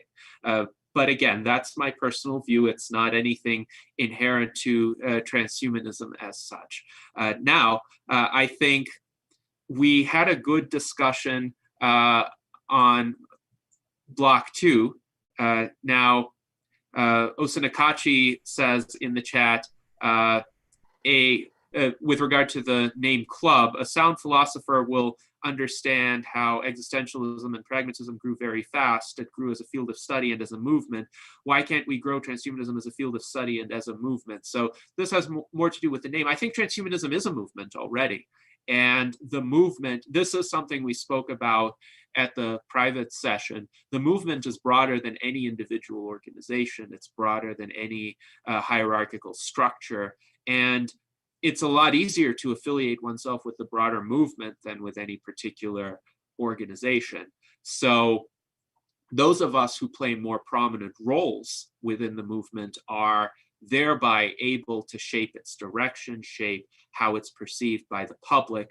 But it's very difficult to kind of codify the movement in any single organization. So I will say, the transhumanist movement is bigger than any individual organization. It's bigger than the USTP, it's bigger than Transhumanist UK, it's bigger than Humanity Plus, it's bigger than Transhumanism Australia, but all of these organizations are part of the movement, and they have interactions with one another. They have overlaps in membership, in leadership. And there are some people in the movement who are not within any of those organizations. There are some people in the movement who clash with one another. There are some people in the movement who have very different ideas about how to move forward, but they have some common elements, enough commonalities that we can consider them as transhumanists. And yes, growing that is important. I say many people are transhumanists without knowing it. We've talked about implicit transhumanists. Millions of people are implicit transhumanists. Maybe billions of people are implicit transhumanists if they accept that technology can solve many of their problems, if they will agree to go in for open heart surgery if they have a serious heart condition. That, I would say, is the mark of an implicit transhumanist. And yet, a lot of them don't know the term. There's this awareness gap. So I think one of the major ways to grow the movement is to overcome this awareness gap, to reach new people with this term transhumanist, which I think doesn't turn people off as much as some transhumanists think or fear that it would. So I'm very optimistic about the ability of that term to get across to large numbers of people. But of course, it has to be presented the right way. It has to be presented respectably. And I agree with those transhumanists who say some publicity can be bad publicity, and we need to aim for the good kind of publicity that accurately represents our views. So we have a comment from one of our fellow transhumanists from Poland, Anna Larissa Narcissa Gil. She says, in Poland, the transhumanist movement is so underdeveloped that it practically does not exist. And actually, one of the functions of the USTP de facto has become kind of international umbrella organization. We have allied members from all over the world that comprise about 30% of our current membership. And we have a bit over 3,000 members in total right now. So the USTP, first of all, we have a foreign ambassador program, and I will sometime in the course of this discussion post the link to the foreign ambassador application in the chat. If we have a vacancy in any country, please feel free to apply. But also we encourage transhumanists to join the USTP as allied members, no matter where they reside, and form their own local meetups, begin communicating amongst one another and with us, and give us updates about the state of transhumanist thought and public awareness in their countries, and what might be some of the obstacles as well as some of the opportunities for people to become informed. So then Osinakachi points out, if we grow the movement, we can push it to institutions, colleges, and political parties. And yes, that's the goal, to do it everywhere where there's an opening, where there's a viable channel for communication. So thank you for bringing this up. I think this is a good time to transition to block 3. Just one final thought on this section. I think the form of organization should maximize the chances of getting the job done. And if we have election, then we will need a political party. If we have if we need to build a community, probably club would be better. If we have some technological project, then something like Singularity Labs or something like that, we'll need to create a non-profit or something. So the form party or not party, we just adapt to the job we need to be done. We need to do. So essentially, form follows function. It depends on the goals that we have. And indeed, even within the USTP, we're exploring some structures that may be a bit different for achieving specific project-related goals, having smaller working groups that focus in detail on a particular set of deliverables, whether that's a computer game or a white paper or a survey that we distribute to the members, and different people could be part of different working groups. It helps us become more robust at the same time, less rigidly hierarchical, more decentralized, more able to utilize people's talents in those areas where they excel. So this is a kind of hybrid mode where we could even be a political party, but have these subgroups that are more focused, maybe even less explicitly political. Eventually, we're going to have to determine which projects are officially part of the club, which projects are part of the USTP, what branding do we put on them, but that's probably a discussion down the road. And thank you to Osunakachi, who says Tafts, the transdisciplinary agora for future discussions, is ready to fully work with the club. And I would echo our willingness to collaborate with Tafts. We will be reaching out as the outlines of the club become better known and better defined. So thank you very much for that. Now, block 3 that I alluded to at the onset of this salon pertain to money and finances. And the status quo for the USTP has been that it has been a non-monetary organization, intentionally so. We have tried to avoid some of the issues that come with compliance overhead if a political organization has money. The Federal Election Commission in the United States doesn't really care about a political organization unless it has money, because its primary role is to regulate campaigns and campaign finance, so funding. If you have a non-monetary organization, you don't have to register with the FEC. In fact, you could even use small amounts of money under certain specified thresholds and not have to register with the FEC. For independent candidates, the registration threshold is $5,000 in contributions or expenditures. For political organizations, I get conflicting information from various FEC sources. The threshold is either $1,000 or $5,000 for expenditures and $5,000 for contributions, per my understanding. But that's based on a lot of information from different sources that I attempted to synthesize in my own mind.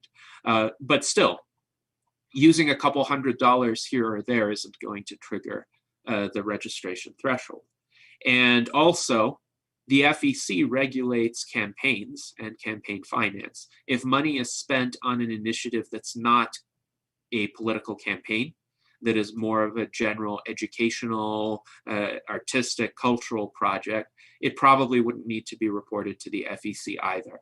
Most political parties, the Republican Party, the Democratic Party, doesn't do what we do as the USTP. They don't have nearly the same breadth of activities because we try to be an umbrella organization for transhumanists as well as being a political organization. Now, should we use money as part of the USTP? And if so, on what scale? And during the private session, I pointed out both several advantages and several disadvantages of using money.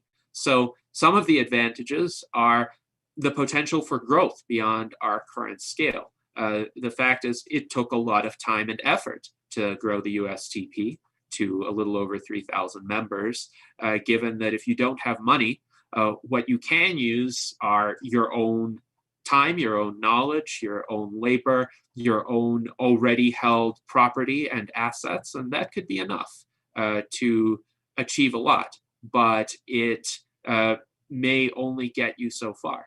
So I would contend we are what taking money out of politics looks like. If you completely take money out of politics, you get to where the USTP is today. But we do want to grow. We do want to expand our reach. We do want to expand public awareness. And sometimes even doing something as basic as being able to run some Facebook ads, which are not expensive, could help in reaching additional demographics.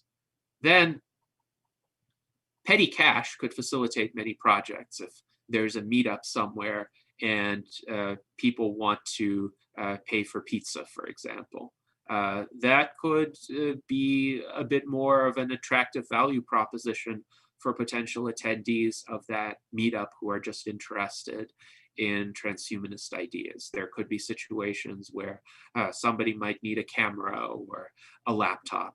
And there are other ways to do it than explicitly through a political party. If you also use the items in question for non-political projects or general personal use, somebody could donate you the item or the money to purchase the item. Private individuals can give gifts to other private individuals.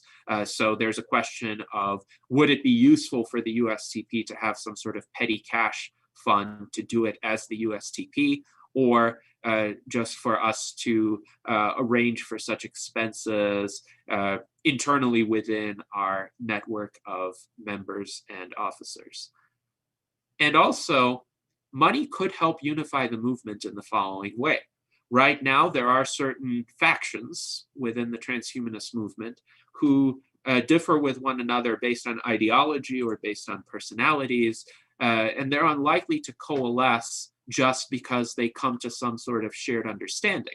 But there is a tendency in certain movements, if a party appears, an entity, a person, whatever they may be, with a large sum of money saying, essentially, I want to coordinate some projects and I invite participation of others, those others might coalesce around the entity with money, whereas they might not do so around a non-monetary organization. So those are some potential advantages of having money. Some disadvantages of having money, which are significant and which have essentially deterred us from pursuing this path thus far, would be, especially for a political organization, money can create a compliance overhead. If one raises enough money to trigger the FEC reporting thresholds, the FEC requires monthly reporting. And there is free reporting software from the FEC that one might use, but suffice it to say it's still a significant time expenditure. I would rather devote my time to focusing on policy, advocacy, and discussions and projects that could broaden public awareness of transhumanism. Furthermore, money creates the need for internal accountability. If you start taking in money from external sources, whether from members or from large donors, you need to essentially account for the results. How much money did you take in? How was it spent? When was it spent? Was it spent on the purposes that it was given to you to spend it on? So that, again, creates an additional layer of work that we don't have right now. Also, money can foment jealousy and internal rivalries sometimes. And we're definitely not at the point where we would pay salaries to anyone in the USTP. But even if there were a perception that there's a fixed pie of money to be used for people's chosen goals or objectives, that could be a source of friction. It could be a source of conflict, where previously, if we're all volunteers, we're just donating whatever time and resources we can, that sort of mentality wouldn't exist. Money can become an end in itself. There have been various organizations where perhaps some people came to dominate because they were skilled fundraisers, even though they might have had other issues. They might not have been fully compatible with the organization in other respects. So that's a risk. And then money can create a dependency on donors, on an outside power structure. If somebody does donate large amounts of money to any organization, even a very principled organization, there's going to be a subtle incentive to please that person, or at least avoid displeasing that person. And also, money can create the so-called startup runway problem, which is the reason why most startups fail, even if they have promising ideas. If they become dependent on a certain level of financial income for their basic operations, and then that runs out. Maybe their investors gave them enough money to operate for a year, but they're unable to either commercialize their product within that year or find the next round of investment. Then the startup folds, even though perhaps the fundamental idea was sound, it just needed more time.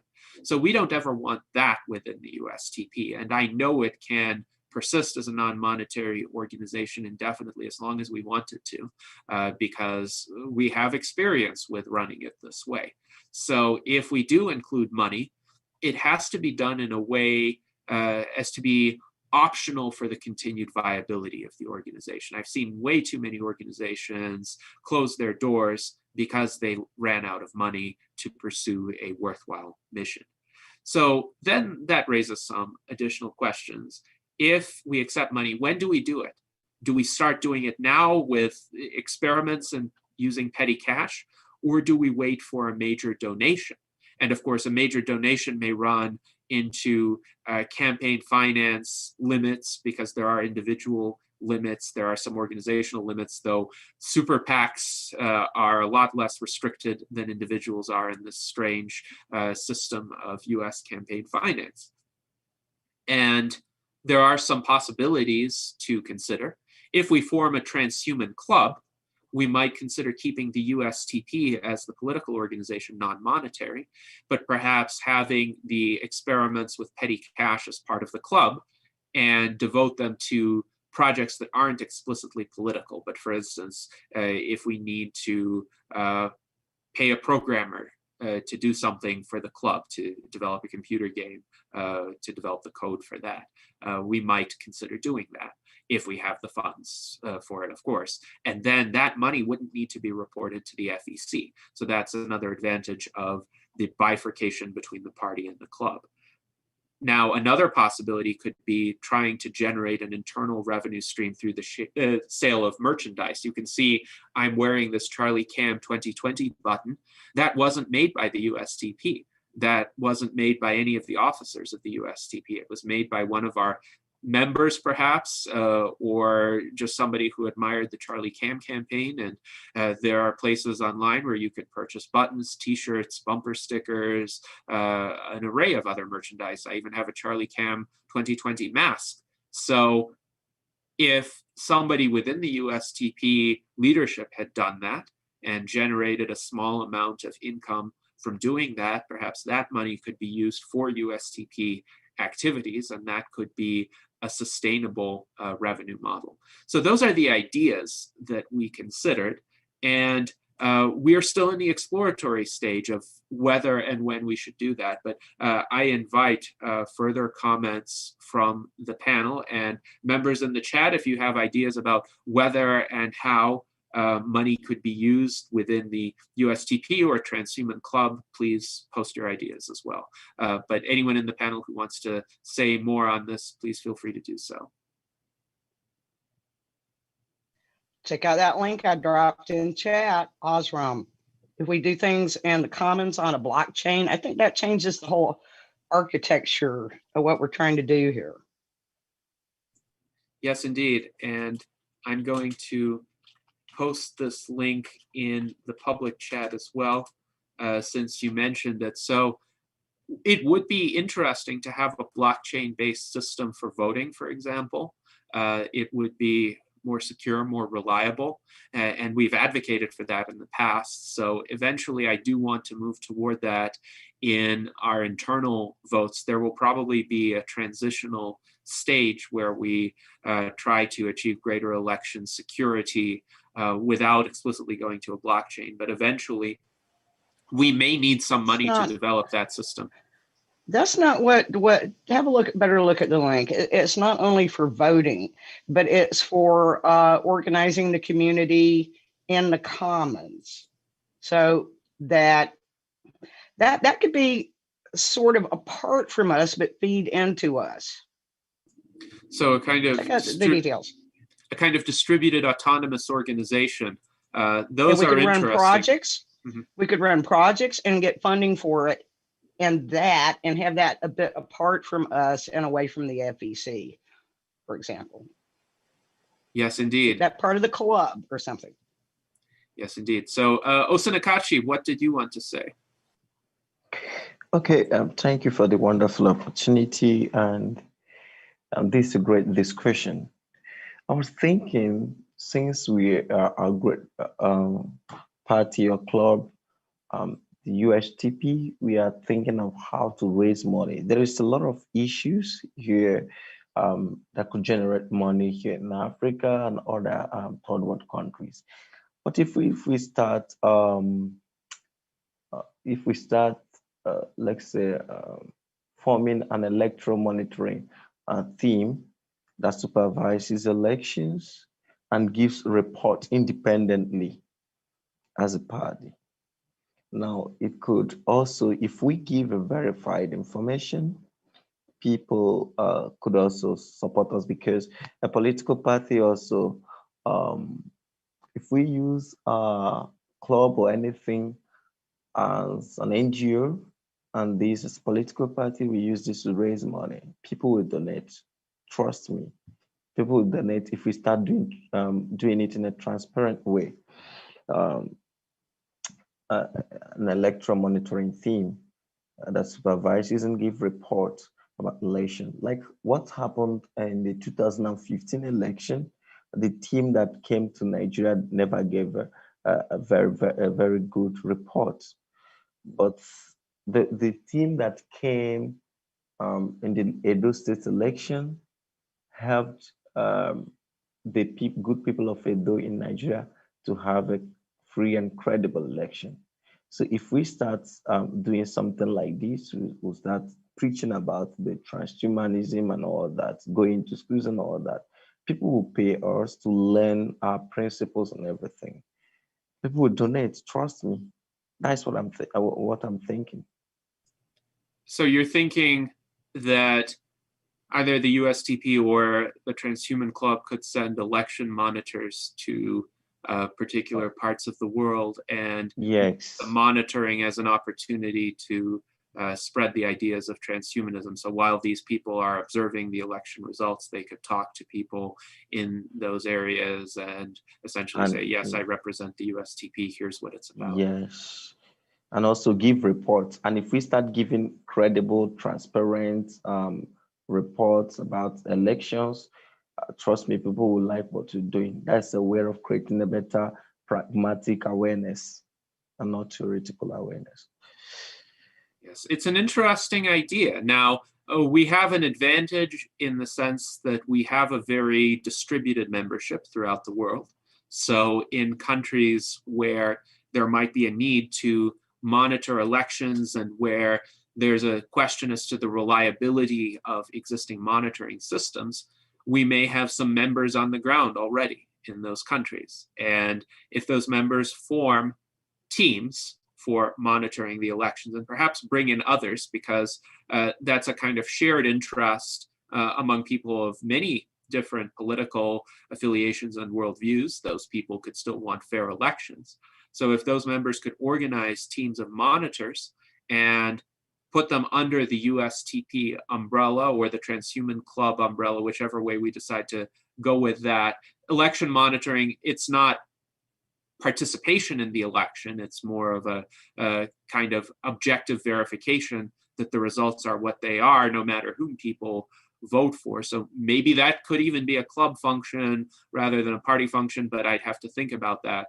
But if we have a proposal for a project like that from another country, from say Nigeria, we would seriously consider it and hope that it gets used as an opportunity to also spread transhumanist ideas. It's interesting because in a place like Nigeria, my impression is people have a lot more in-person contact with one another than in a place like the United States. So here I can spend 3 weeks essentially barely seeing another human being, and yet having all of my physical needs met. I'm in my house, I'm working, I'm communicating with people online. So I don't have to really engage in physical contact with people.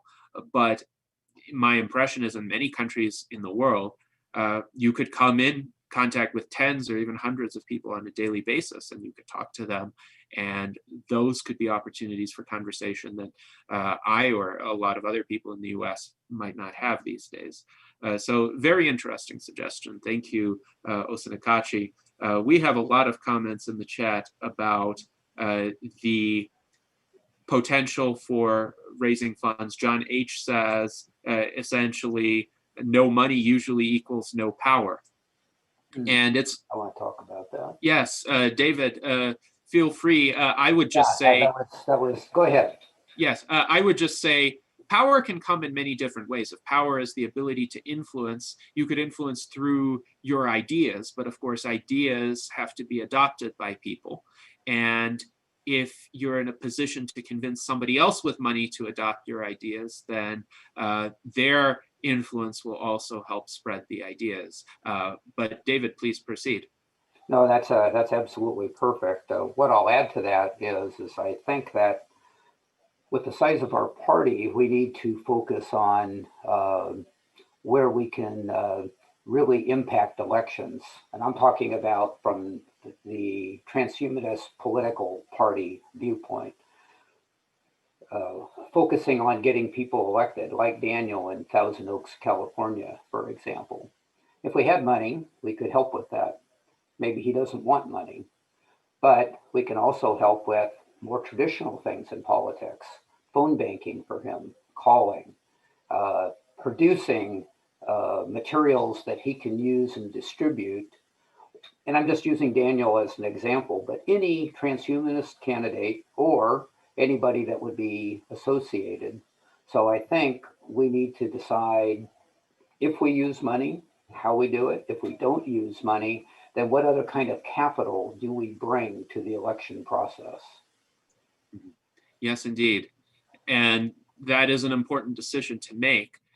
And I would characterize much of our existing capital as being intellectual capital, the fact that we have essentially some of the most talented people in the world in a variety of areas as part of our membership, who are now in this network that communicates fairly closely and fairly regularly. And it's just astonishing to consider that although we're still a relatively small group, the achievements, the credentials, the insights of the people within this group help us metaphorically punch way above our weight in many discussions and many conversations. The kinds of people we can get as guests on our virtual enlightenment salons definitely speaks to this fact. This is essentially a nexus for conversations that are going to affect the future of humanity. So yes, that's a way that we can help spreading awareness of promising candidates, people who need support, people who need more people to understand who they are. The vulnerability that we have right now, or the shortcoming, is that we don't really have very concentrated local presences anywhere. In some parts of the country, there are more transhumanists than others. Arizona is a good example of that. The Bay Area is another good example of that. But still, compared to non-transhumanists in those areas, the transhumanists are a minority. So it's worthwhile to think about what can we do? How do we bring our network to bear on these local or issue-specific types of initiatives where it's useful to have a more concentrated presence on the ground. And especially after the pandemic passes, I think it will be good to think about how this most effectively can be achieved with or without money. And if money is used, what is the best way to use it? A lot of good comments in the chat have arisen. Lucas Di Moveo says, breaking up into a number of specialized sub-organizations such as SENS might be very effective. Having transhuman club members involved in such organizations may increase our soft influence. I think what he means is having our members work within those other existing organizations like SENS or specialized subunits of this broader effort. So I mentioned working groups, for example, that are project oriented. I don't think we need to disassociate them from the USTP or the Transhuman Club. I still think all of those should be under an overarching umbrella that's not just the transhumanist movement, but does have this structure and leadership. So my proposal for the Transhuman Club would be essentially the same leadership structure as for the USTP, just in the apolitical set of endeavors. Then Jennifer Hughes actually made the suggestion for candidates to fund their own campaigns, which is what happens right now. So independent candidates are, if they're endorsed by the USTP, responsible for their own campaign finance reporting, for their own fundraising, if they choose to raise funds. If they need to set up a bank account for their campaigns, they would be personally responsible for doing that. And the USTP acts as essentially an endorsing body. And then if we endorse a candidate, we communicate that to our members. We might hold sessions with that candidate, debates, discussions, so that the candidate and their ideas become better known. So that can still be done within the status quo, actually.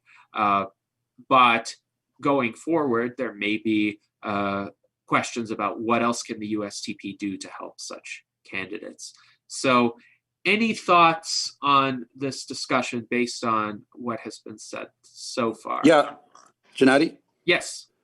And this ties into what we started the salon on at the beginning of today's salon.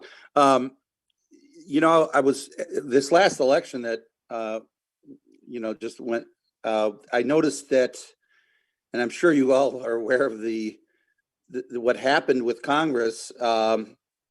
2 members of QAnon are now in our Congress, in the United States Congress. There were about, I think, 12, or I don't know how many were actually running across the country, but there's one out of Georgia right now, and there's one out of Colorado that are QAnon, you know, outspoken QAnon members that are now, but they ran under the guise of the Republican Party.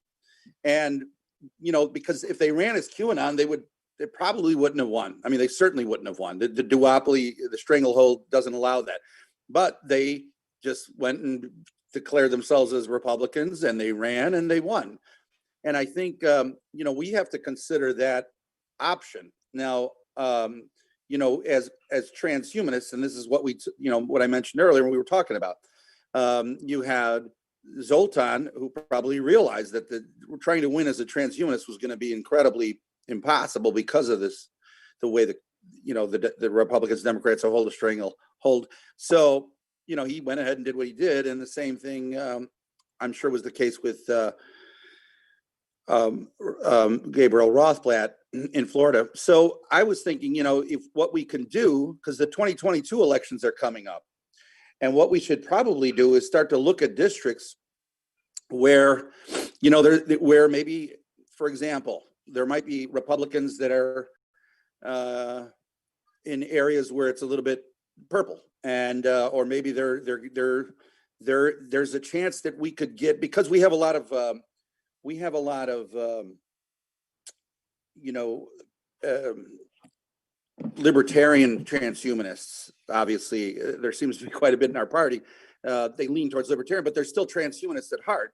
And it would be interesting if we can find out if there happens to be any that are in certain districts, and, you know, see if they would be willing to run as a Republican, but as a transhumanist, you know, at heart. And so much like what QAnon has done, because if we can do it step by step like that, in a more feasible way of actually getting somewhere, that might be the way to go. And then, you know, if that's the case, and we see that that's happened, you know, maybe we could, you know, then we can start considering how we might be able to help finance or endorse or whatever the case may be, but help them in some way. And I think that might be a way to start to spread these ideas. That was always my goal, was to spread the ideas of transhumanism. And then, you know, so that I just, having saw what QAnon did, and they're, in my opinion, obviously insane what they stand for, but my God, they managed to do something that we haven't done. And I'd love to see if there's a way we could try to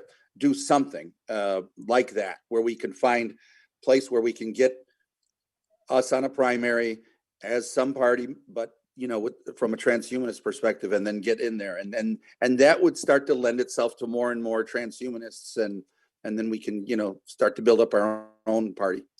Anyway, that's what I wanted to bring about, or just, you know, let people think about that too. And it's interesting to consider the implications of this, because if somebody were to run on behalf of another political party, that party has fundraising mechanisms already and structures that could, at least theoretically, assist that candidate. So it would be less important for the USTP to itself raise funds and contribute funds to that candidate. The drawback would be perhaps some of the perception that might be generated from the other side in that area or the other political party more generally. So let's say we convince a libertarian transhumanist to run as a Republican, and that person secures the Republican nomination, and the Democrats have another candidate in that area. There is a risk that if the Republican candidate is openly transhumanist, the Democrat candidate is going to start being openly anti-transhumanist just to oppose.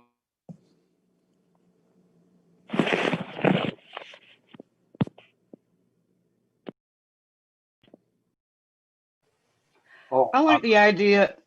Sorry, go ahead. Charlie. Go ahead, Alex. I like the idea. I like the idea of influencing other parties. I think we can get more of a leg up there than trying to take the seats ourselves. Yeah, I think that there's always going to be risk no matter what we do. And I think we need to look at each one of the situations as they come along. If we can put a candidate in, as Charlie's talking about, into an area that, say, is predominantly Republican, and we can win the nomination with somebody that has transhumanist values, that may be an easy path into office, or an easier path into office. So I don't know, Charlie, do you want to comment on that? Well, and yeah, no, that's kind of what I'm thinking, that we want to get in there. We want to get in the game. And right now we are not. And if we have to go about in some way, which I think, you know, like I said before, Bernie Sanders must have came to that conclusion. Donald Trump obviously did. QAnon did. I mean, we need to think about how we get our ideas out there. We want everybody to understand why transhumanism is so important, that we don't, you know, we want to live. We don't want to die. And this is so important that I think we have to consider all options. And in this case, as Janai said, if we were to get into a party like that, well, then all of a sudden we do have a lot more financing that's going to come from them.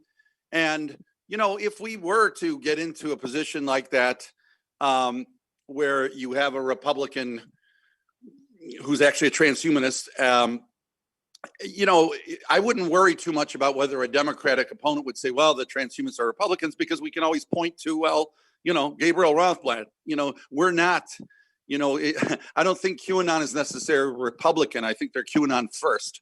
It just so happens that that's where they got their, you know, support. But, you know, we would be able to point to that. We'd say, no, we have our ideas. And another amazing thing that would happen is if we ever got to the point where we were able to get, you know, like in the Senate, for example, we could wield quite a bit of power, because like the independents that are, you know, that are in the Senate, when they have a vote, sometimes they become the swing vote. Even if we're Republican, but we're transhumanists, we might side with a Democratic issue, or vice versa if we're a Democrat. And we, you know, so I think it's important to consider these options. I think, you know, we really want to be able to break into the political spectrum, and I'm looking for whatever way we can do that, and maybe that's one to consider. And it doesn't mean we can't run our own candidates. I think we could do that. I think we should do that. It's just that I want to see us get in there, get stuff going. And when people start, because I think that's what would have happened with Gabriel Rothblatt. Had he won that, it was already getting a lot of attention that he was involved in it.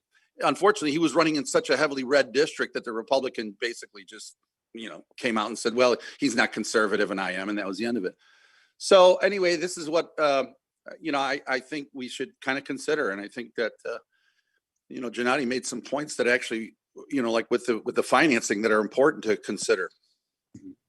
Yes, thank you, Charlie. My apologies. I experienced a sudden internet disconnection. I am back now. Hopefully my connection will be stable. I appreciate you carrying the conversation. And I was in the midst of making a point that I don't know if it got conveyed or I got cut off before I finished, but my point was, what happens if you have a candidate run, let's say as a Republican, libertarian, transhumanist, or as Gabriel Rothblatt did as a Democrat, and then the other side begins to use anti-transhumanist rhetoric just to oppose that candidate? Is there a risk there to kind of polarize one part of the American electorate against transhumanists by having transhumanism affiliated with one side or the other, at least in that particular area or in that particular electoral race?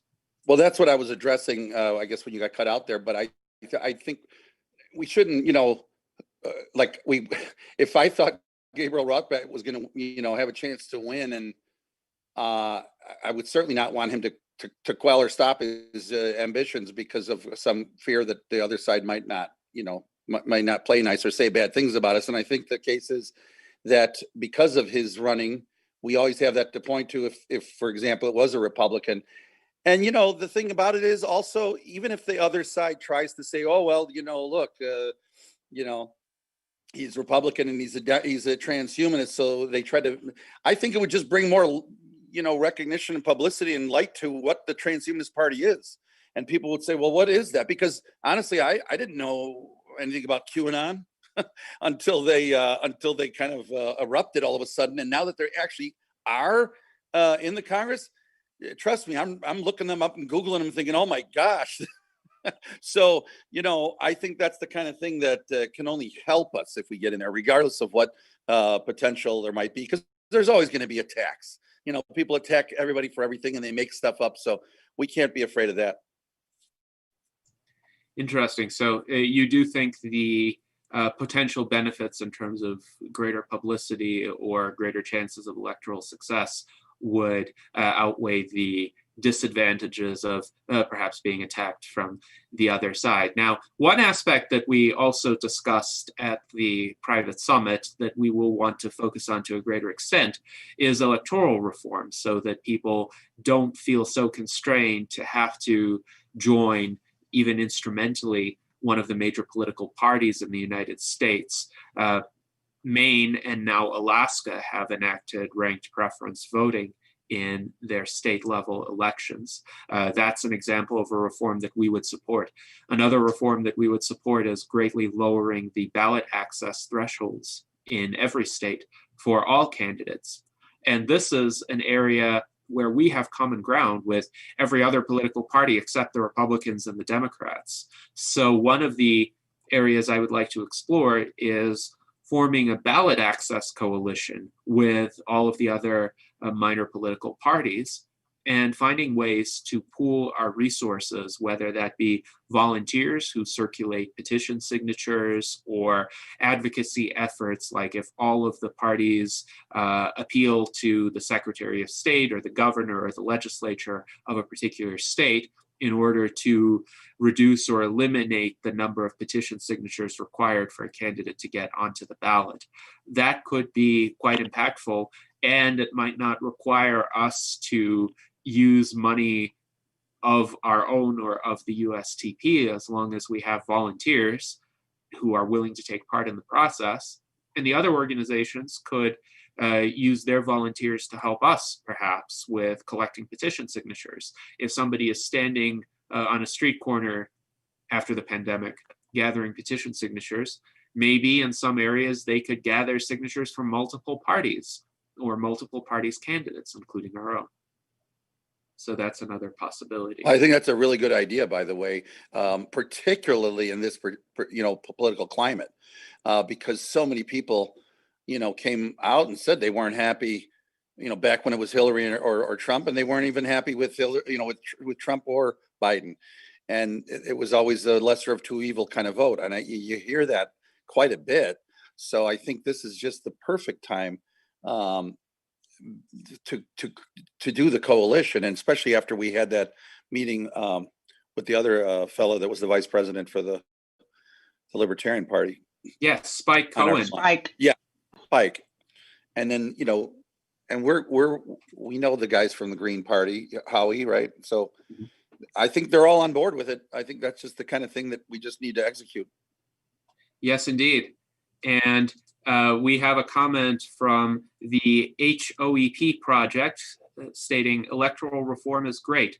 What if you could vote for a political party anytime, anywhere, like the way you join a union or a shopping club or the American Auto Association free market government. So perhaps that plays into the open primary concept, the idea that people can, even if they haven't been members of a political party in the past, vote in that party's primaries, or have a kind of primary, as they do in certain states like California, where people from multiple parties participate in the same primary. The drawback of those systems is there's generally a second round, which is a top two type of election, where the top two vote getters in the primary are the only ones who advance to the general election.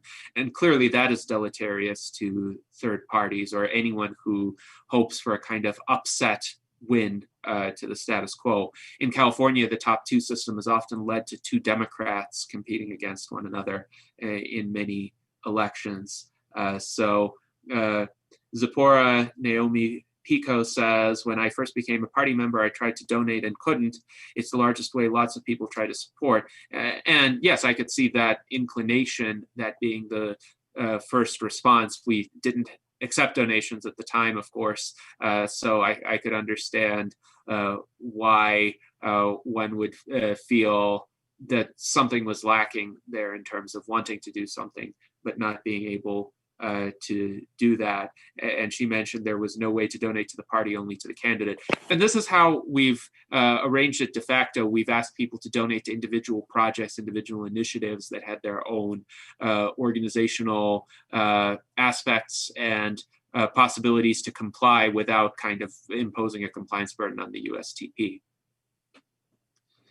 So now I think it would be good to go around the panel of remaining participants and ask what insights you've drawn either from the private summit or the discussion that we've held here that perhaps we haven't yet addressed in this conversation, but that would be helpful to bring before the members, at least just to have them consider these ideas. Who would like to begin? How about Jason Geringer? And by the way, Jason sent a link that I shared, the U.S. Transhumanist Party platform and candidate education group on Facebook. Please join that, and we are going to be hopefully creating more educational modules about the USTP, our organization, our platform, perhaps transhumanism more generally, and anybody would be able to take those modules and demonstrate their knowledge. Yeah, I don't really have much new to say. I pretty much agree with most everything you've had to say so far. I like the idea of starting a transhuman club that can then do things and keep the USTP clean without the profit motive. So I'm all in, you know. Wonderful, thank you, Jason. Now let us go to Art Ramon Garcia. Yes, I like the idea of having the apolitical organization that I do support, and that would help with any logo creation. I think we could have both our own party candidates and have those dinos and rhinos out there and really get attention. So if we have the rhinos and dinos out there also participating on top of our own candidates, I think that would be a way to get a lot of attention. So a multi-pronged approach, Yes, essentially. definitely. We can have our own candidates. We can endorse other parties' candidates if they align with our values. The endorsement criteria will be important to get right. And this is what we will put forth before the members, at least as a preliminary proposal. We'll have a 15-day exposure period. Other members may offer alternative wordings or alternative ideas. So it will be the typical open and transparent process that we have whenever there's a vote affecting our Constitution. Now let's go to Pavel. What are your thoughts regarding this conversation?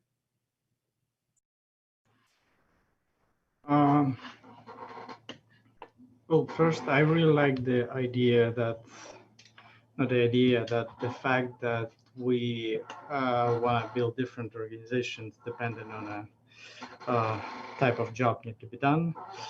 I like that people not willing to take not to focus on money that much. And to be honest, I was preparing for the private session that I have to battle against take all the money we can and spend it right away, because money can buy you everything, and money is not the final solution for everything. It's just technology which we should use wisely. And I really like the idea of the multi-level organization, multi-level access to the executive powers within organization, and that we not turn people away, but we allow people to get educated and prove themselves that they worthy to be delegated some voting or whatever powers. So that's my insights. Yes, indeed. Thank you, Pavel. I appreciate your insights as always. And now let's go to Alexandria Black. Okay, that link I dropped in officer chat. I don't know if it made it in the YouTube chat yet, or the Osmond project. It's a blockchain project that would help us organize, fundraise, and keep that a bit separate from our party. We could do projects there, including an umbrella project with other third parties about getting us ballot access, getting us all ballot access and ranked choice voting and things like that. That could be one project. We could run projects like Sense. We could run all kinds of projects under that. And it's a separate entity, but it can have its own rules of governance. I invite everyone to check it out. Or if you see a better project, let me know. But that one looks really, really, really promising. I just reposted that link in the Facebook, in the YouTube chat, sorry. And previously I posted the link to the Facebook group on the USTP candidate and platform education. So please visit that also and help us think about what modules to contribute. We have now David Shoemaker. What are your concluding thoughts for this session? Well, I'm very encouraged and very excited after the last 2 days. Gennady, want to commend you for putting this format together to talk about these important things. First, having a wide number of people comment in private and be able to slug it out, if you will, as far as different ideas, and then having a public facing part of this discussion like we're doing today, I think opens this up to the widest possible audience that we can have. And the reason I'm excited about this is I see us really, maybe subtly, moving from a policy organization to a political organization. I think we will strengthen the Transhumanist Party by actually having the club. We'll have a separate focus for what we want to do politically, promoting people, promoting our own candidates, promoting policies, and then we'll have a club for education and the things that we want to do. And I think this will help us stay focused on topic and moving forward. So in summary, my particular ideas is I like handling troublemakers by doing some type of internal vetting process, not doing weighted voting, but having an internal vetting process, maybe presenting them to you, the chairman, and having the other officers comment and then putting it out to public vote, similar to like what we're doing this weekend, so that we can put forth the best quality product. I like the idea, obviously, of the dual groups, having a dedicated political party that's focused on doing what political parties do, and having the Transhuman Club for other things that we also feel are very important to do. I'm open to the ideas on money, whether we use that or don't use that, but money is not the only capital. So if we elect not to take on money as part of what we're doing now, then we need to focus on focusing other types of capital which we're capable of expending. So talent, time, whatever that might be, and explicitly focusing on that for people that come out as transhumans that want to run for political office. So again, thanks so much, and I'm actually rather excited now. Excellent. Well, hopefully your enthusiasm will be contagious and many other people will be excited about our future. And we will now go to Charlie. And of course, Charlie, you were our 2020 US presidential candidate. And perhaps one aspect that you could address is, what do you wish you had from a post-reform USTP that could have helped you and your campaign get greater prominence? Oh, well, no COVID. That really was the big hindrance. I mean, no question. I mean, that even hindered the major party candidates to an extent, at least the responsible ones. So, that was the problem. And obviously there was no money to go anywhere, but again, with COVID, there really wasn't anywhere. I mean, you couldn't go anywhere. So it was kind of worked its own way out. And plus it was a bit of a shortened candidacy because, the way it unfolded for me and, to where I became the nominee and Liz. So, time, money, the COVID thing, all those were big factors. And I do think we should continue to have candidates. I'm all for that. I think we don't have to necessarily focus on a presidential candidate until probably after 2022, because no other party is really going to be thinking. I mean, right now, the big focus is obviously what's going to happen in Georgia with those two Senate primaries that are elections that are going to happen, because that'll make a big difference as to how the U.S. Is going to be run. But it is going to mean that the Senate's going to be very close, and that means the focus of the next political round of voting is going to be focused on 2022 as opposed to 2024. So for us to think about who we're going to get or what we're going to do, and we've got some time before we get to that process, and by then, most likely the COVID won't be a problem, and we'll be able to get back to the normal kind of candidates and going around and campaigning, unless there could be another virus. You never know. But anyway, I think those are some of the issues. And one other thing I wanted to say that I think is really an opportunity for us to expand and tie it in to what I was talking about before is what you're doing so successfully with these salons. Like I was saying the other day, you've done about 30 of these now. They're all really good. You're getting good guests on here, and you're having very high level discussions, and it really lends itself to people having a respect for the salon, so that they would be willing to come on as a guest. And with that, having established that now, and knowing that we want to expand our base, I think it would be important to start inviting people that may not necessarily be the ones we come to think we're going to invite right off the top of our heads.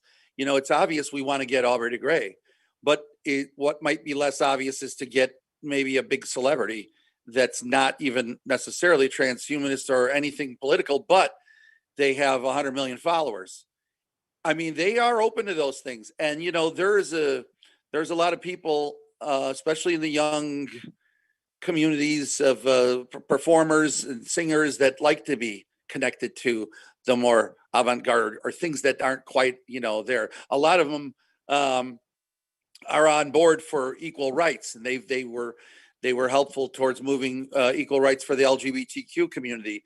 And so if we approach them and say, well, we're the transhumanist group, and we want to make sure that we can help save the world from death, and we want to do good things, I think that's an appeal for them, and I think they would be willing to come on board to the salon, and if they're treated with that kind of dignity and respect that you so eloquently put forward to every guest that you have, they would easily or possibly easily come on board or say, yeah, I like these guys, and imagine that potential. So I think it's important that we look at what you've developed and try to really turn it into a marketing tool to advance our membership population.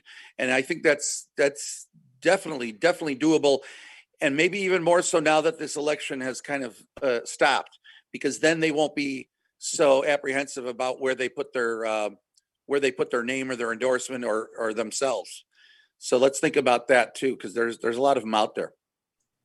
Yes, indeed. And thank you, Charlie. Great suggestion from our director of marketing with regard to potential opportunities for reaching additional segments of the population. And indeed, the virtual enlightenment salons are venues for us to have conversations with anyone potentially who can help influence culture, society, technology in a positive direction. So definitely this is an idea, a possibility to keep in mind to essentially broaden our scope of outreach for the kinds of guests we invite here. As you mentioned, we try to be a welcoming venue at the virtual enlightenment salons where we engage with all of our guests in a civil and rational manner, in a spirit of goodwill, and exchanging ideas that can help improve the human condition. We hope to do much more of that in the coming weeks. Our next virtual enlightenment salon will be on December 6th, also a Sunday at 1 p.m. Pacific time. Our guest will be Ashwin de Wolf, a famous cryonicist. And then on December 13th at 1 p.m. US Pacific time, our guest will be Ugochukwu Chukwu, who is a philosopher in Nigeria, one of our allied members, who has recently published a book called An Exercise in Clear Thinking. So we look forward to both of those conversations and to many further virtual enlightenment salons to come. I would like to thank all of our panelists today. I would like to thank our members in the chat. There will be some concrete initiatives arising out of these conversations. So you can expect to see an announcement of a public exposure period in the coming days where certain proposals will be integrated from the suggestions given and put before the membership. And then you'll have an additional opportunity for written public comments and suggestions. So a lot of exciting activity happening with the USTP, with the virtual enlightenment salons.